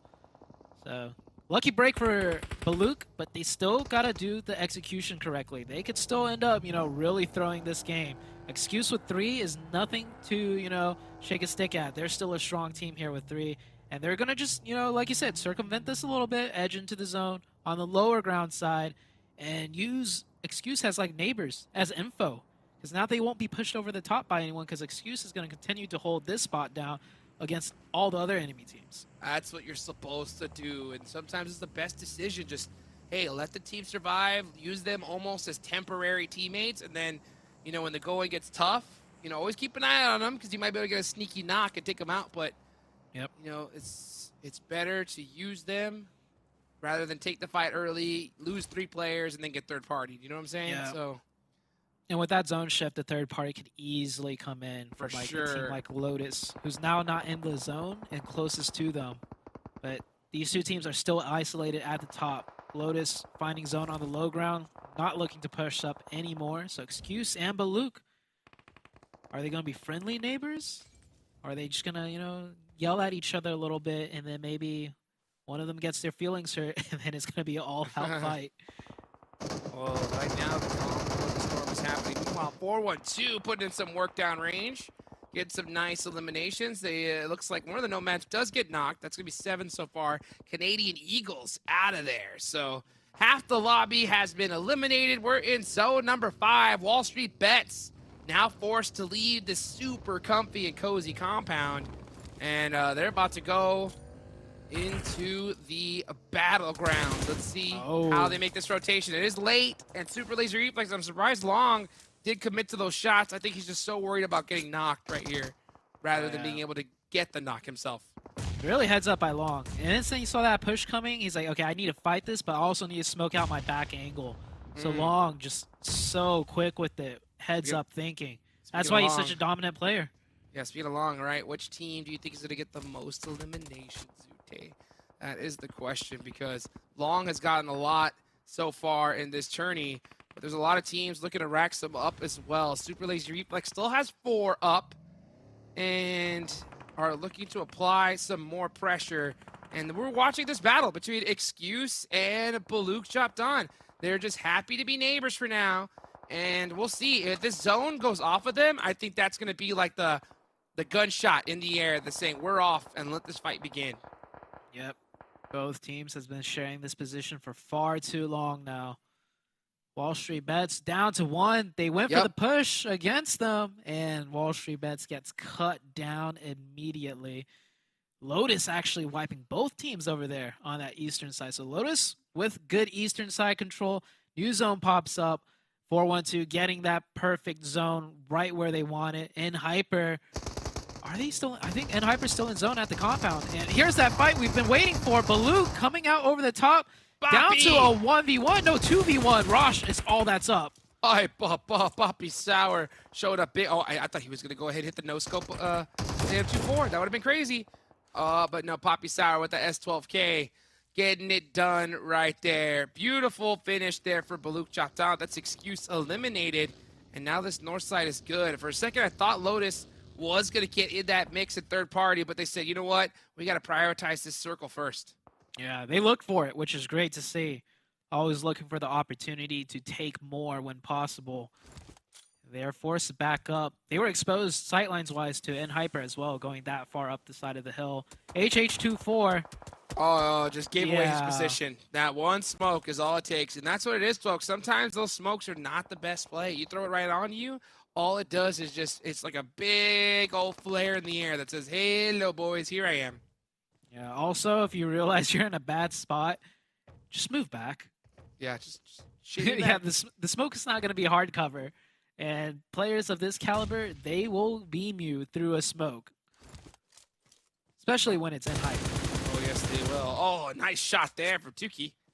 Applying some pressure to the Nomads. He does give away his position, though. Kind of a bold thing. I think it would have been smarter to just play a little bit more quiet, because this zone could probably go away from them. Yeah. But maybe he was trying to get that knock and then do a full send push.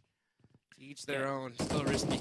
If the team was ready for a push, that would have been a good time to take the shot. Hopefully, you know, he didn't just take it on his own, and then HH is still getting revived. And it's like, okay, let's push. I got an opening, but you can't, right? So either way, they have the zone for now. They're most likely have to do that push, and you're right, Tuki's position is given away, so they're not going to expose themselves to that angle anymore for free. No, they will not, and they're going to be prepared, especially if the zone goes off of them, which it most likely will. Nomads are going to be staring in this direction, ready to soak up these points. BULUC CHABTAN doing some circles right now, some donuts right now, and waiting for this next zone. Miner trying to find an angle here. He has this entire lay of the land here, so he's got nothing to worry about. That's pretty quiet from Lotus. Well, Lotus has 5 eliminations so far. They're on the other side of the map, and they have controlled it quite a bit, so they haven't had to worry in a little while here. Yeah, and Hyper actually, I thought they had a compound that they were working with, but no, they're just all in the open. Just finding rocks, finding bushes, whatever they could play with. Yes. It's all going to come down to this zone. Back of a buggy. If they get blessed, it's scripted. There's no way they get blessed again at this point, because that would be absolutely wild. Okay, the zone does leave the opposite. Them. Yeah, and 4-1-2, you know, holding that compound are sitting really pretty. This is not a bad circle for K19, because it's pretty close in this next zone, but they're still out of it, and trying to get in this next zone is going to be real tough. Yep. It's going to help them out, though, because 4-1-2 is a little bit worried about, you know, a team potentially pushing them, which would be N-Hyper now. So K19 could use that as a third-party potential. We'll see when N-Hyper makes the play and what N-Hyper is going to do. N-Hyper, I think all they have is that one buggy. Yeah, Kindness is going to fire some shots back. Yeah, returning behind cover just in time, because, you know, Kindness was not going to miss those. No, he was not. They make it into zone, I think, with one player. No, he gets knocked. Okay, GK first. Yeah, and now Kindness is forced to just do full snake play. 4-1-2 is going to soak up some crazy eliminations here. But they got to make sure that they cover their bases in a good way, but not split too much, where they allow a team to push up on them. And right now, probably biggest threat for them is K19, so close by, and all by his lonesome. A threat in his own regard. Kindness. Oh, yeah. The most dangerous man in the lobby right now is this man right here, proning in the wide open. And K19 is pushing, I think. There's a chance. I mean, a very small one. Kindness makes it in.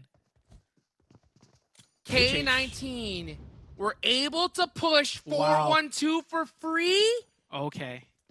I mean, their smoke's down, so Doesn't K19... matter. You just pre-fire the smoke. There's only one way they're coming from. That's true.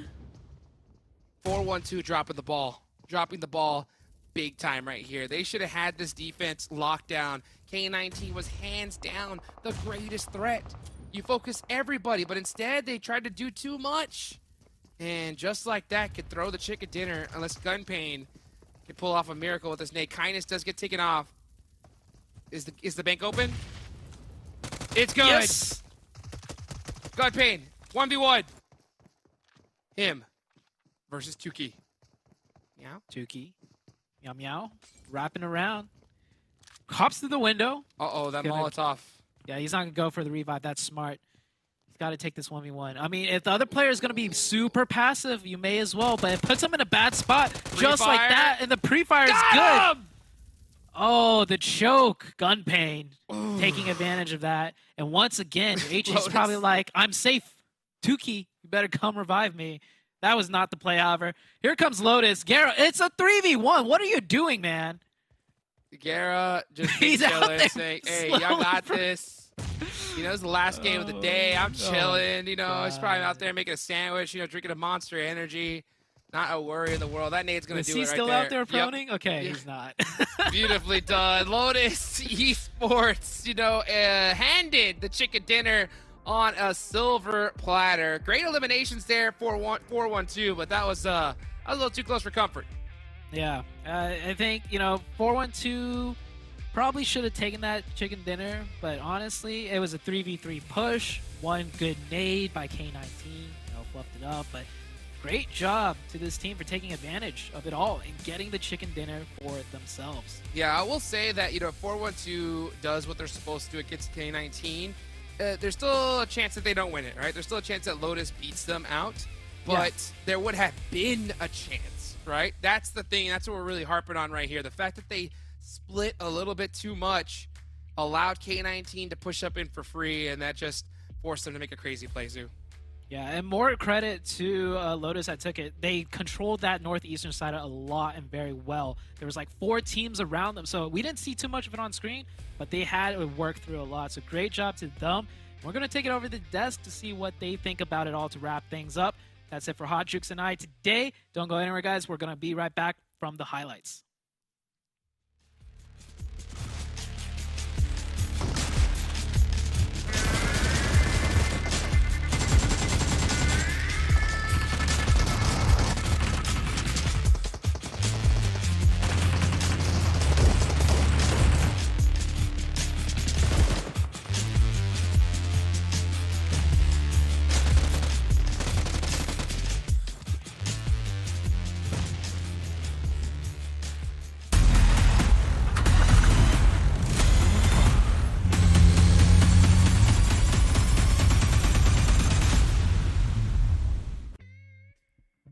Well, there we go. It should have been a K19 win, or at least it looked like it was going to potentially be. But Lotus do clutch it out from the grass of defeat here, get themselves a victory, and themselves some much needed points as well here on the board uneven.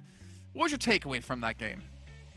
No, well, about K19 specifically, I didn't like that last fight by HH24. I don't know if he was playing with his headphones off or what, but he kind of just stood there and got naded. So I don't love that. But one thing I do love, it seems that like these pro players must have been paying attention to my analysis this morning, because everybody was putting a whole lot of resources on that bridge. There was about 4 teams controlling that bridge cross, which is obviously, you know, if you don't have priority into the zone, it's what you want to do. You're not going to get a good position and everybody else is ahead of you. Control that bridge, collect those free points, do what you can to get those consistent average points higher. You know, that's the consistent play.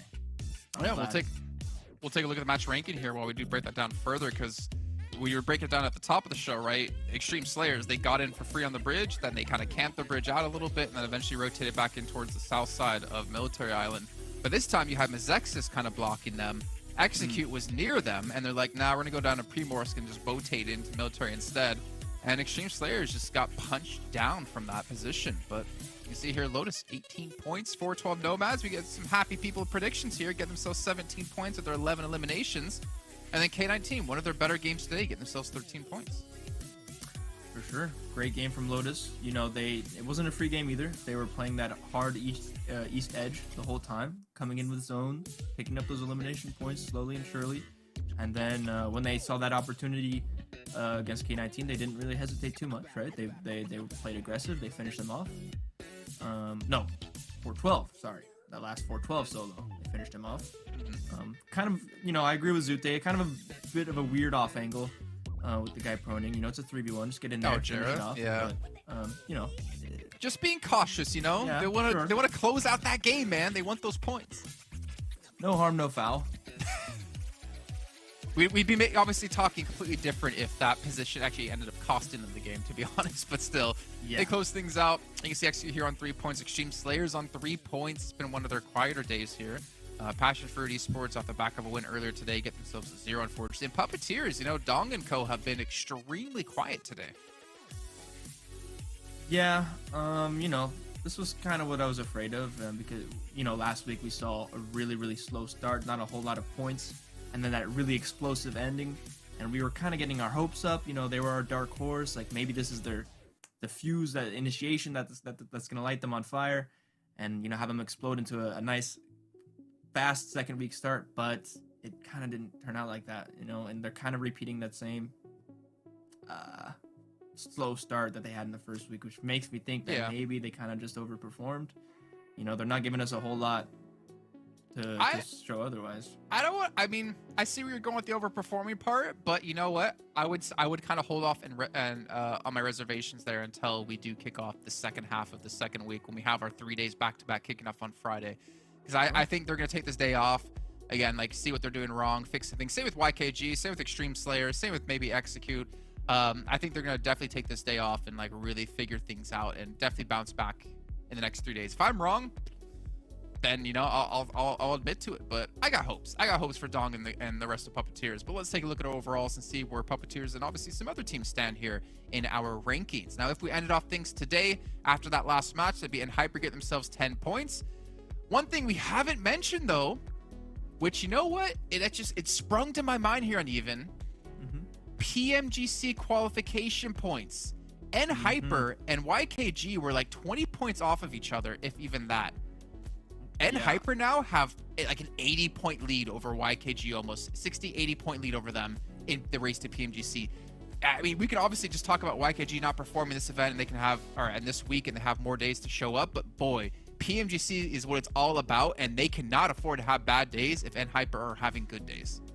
Absolutely. This is the most important thing. This is what you have to be focusing on if you're YKG and Hyper, and that's why I'm saying, you know, you're kind of giving them some slack, saying, you know, everybody's got bad days, but, you know, Hyper's not having those bad days, right? And you can count on it that they're not going to keep having those bad days in the future as well. So now they're kind of getting that lead, and statistics, you know, like, you're just making it harder and harder and stacking on yourself, because I think, you know, if I'm YKG, the way I think about it is you have to assume that Hyper is going to keep playing well, which means you have to not only play well, but you have to surpass them by an 80-point deficit now. So it's really important we stop dropping this. We fix this problem right away and get that momentum back in track, because right now it's looking scary. Yeah, if I go back in time to like after match 1 when I was talking about, oh, it's fine, it's just, you know, it's like 1 day, it's a couple days here for a bad start for YKG, I would have slapped myself, honestly, because I completely forgot about the race to PMGC, which is what it's all about here this entire year, you know, man. Well, let's see. Obviously, have some time to turn things around. Puppeteers, 32 points. MEZEXIS was another team that was in contention in top 3, but they were still like 100, 200 points behind in Hyper and YKG. So we could almost call them out of the running for this one.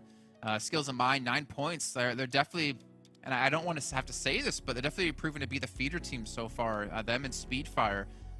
And even BULUC CHABTAN has been kind of a feeder team at the moment within this region. Those are, you know, 3 teams that desperately need to step up as well if they want to get into the finals. You don't want to be bottom 4 at the end of our overalls. Yeah, and you know, it kind of just has to happen every tournament, right? Like once you get into that position, it's definitely the hardest to get out of, right? When you're in the middle of the pack, you still have hope. You still have, you know, the light at the end of the tunnel potentially, and it's kind of easier to mentally bounce back. But when you're really, really stuck down there, it's hard to get out. Let's see if they can do it though. You know, you never know. Well, I normally do predictions when I call this, but you know what? We didn't do it yesterday, so I'm not going to put you on the spot now. But our MVP of the day, I don't know if you have any predictors. I'm not going to force you to do it. You could just say, no, I'm not going to predict. You just want to see. Balls in your court.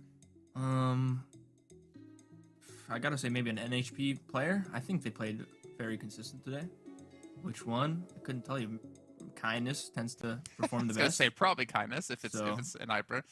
If it's an hyper, let's go Kindness. And then otherwise, I'm not sure. Let's see. Okay, let's check it out. Who is our MVP of the day? I think it might even be someone from Ace. Okay, it's really of remixed course. still. Wait, yeah, he had huge games. Yeah, I totally forgot about He that. had one huge game, right? That was the first game of the day that they actually had like a really good performance and a high amount of eliminations. But I felt like I saw his damage get up there in a couple other games as well, though. I kept seeing his face pop up. Like he has the most nade stats as well. I remember the nade eliminations. well, Nate. Okay, well, Nate. The They- MVPs yeah, calculate off they damage do overlap. eliminations. Yeah, exactly. Interesting. You know what? I'm gonna use my handy dandy notebook here and see. It was actually, oh wow, so it was extremely close between him, Remix, at 0.0215, and then you have Free Point from 412 at 0.0210. Okay. So he was, Wow. it was insanely close between those two players. And you also had Blinky Bay from Ace of Spades at number 3. You had Fate from Execute at number 4 for MVP. You had Robert number 5 for Extreme Slayers. So insanely close. It could have come down to literally just one elimination point difference in that calculation. Yeah. You know, 9 eliminations for an MVP isn't a really huge day. It's slightly above a 2KD. Usually when you've got an MVP of the day and they're on fire and the team's playing well, I think it pushes over 3. Well, 9 is the most limbs on the day, though. It's been a spread day, I'd say, right? There's no stacking of like one team dominating the day. Exactly, yeah. Okay. Well, you know what? Before we do end things off, once again, got to remind you guys about Monster Energy, our official energy drink partner here at PMPL. You guys can unleash the beast, and as well as social media, where you guys can tweet to us, post on Instagram. Just make sure you use the hashtag PMPLNA. We'd love to hear what you guys have to say about the show. Maybe you want to break down on Evan's breakdown, or maybe you want to comment on his breakdown. Any feedback is always good feedback. So make sure you guys hit us up, because you have not only the rest of tonight, you have tomorrow as well to get that feedback into us, because we're not going to be back until Friday. So tomorrow going to be completely off, but on Friday we'll be back at the exact same time with the exact same people, and hopefully some even more exciting PUBG Mobile action. We'll see you guys then.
40 HP through the smoke. There's no way he can get this. He throws the grenade, but Bane comes in. He does it! He does it! He collides!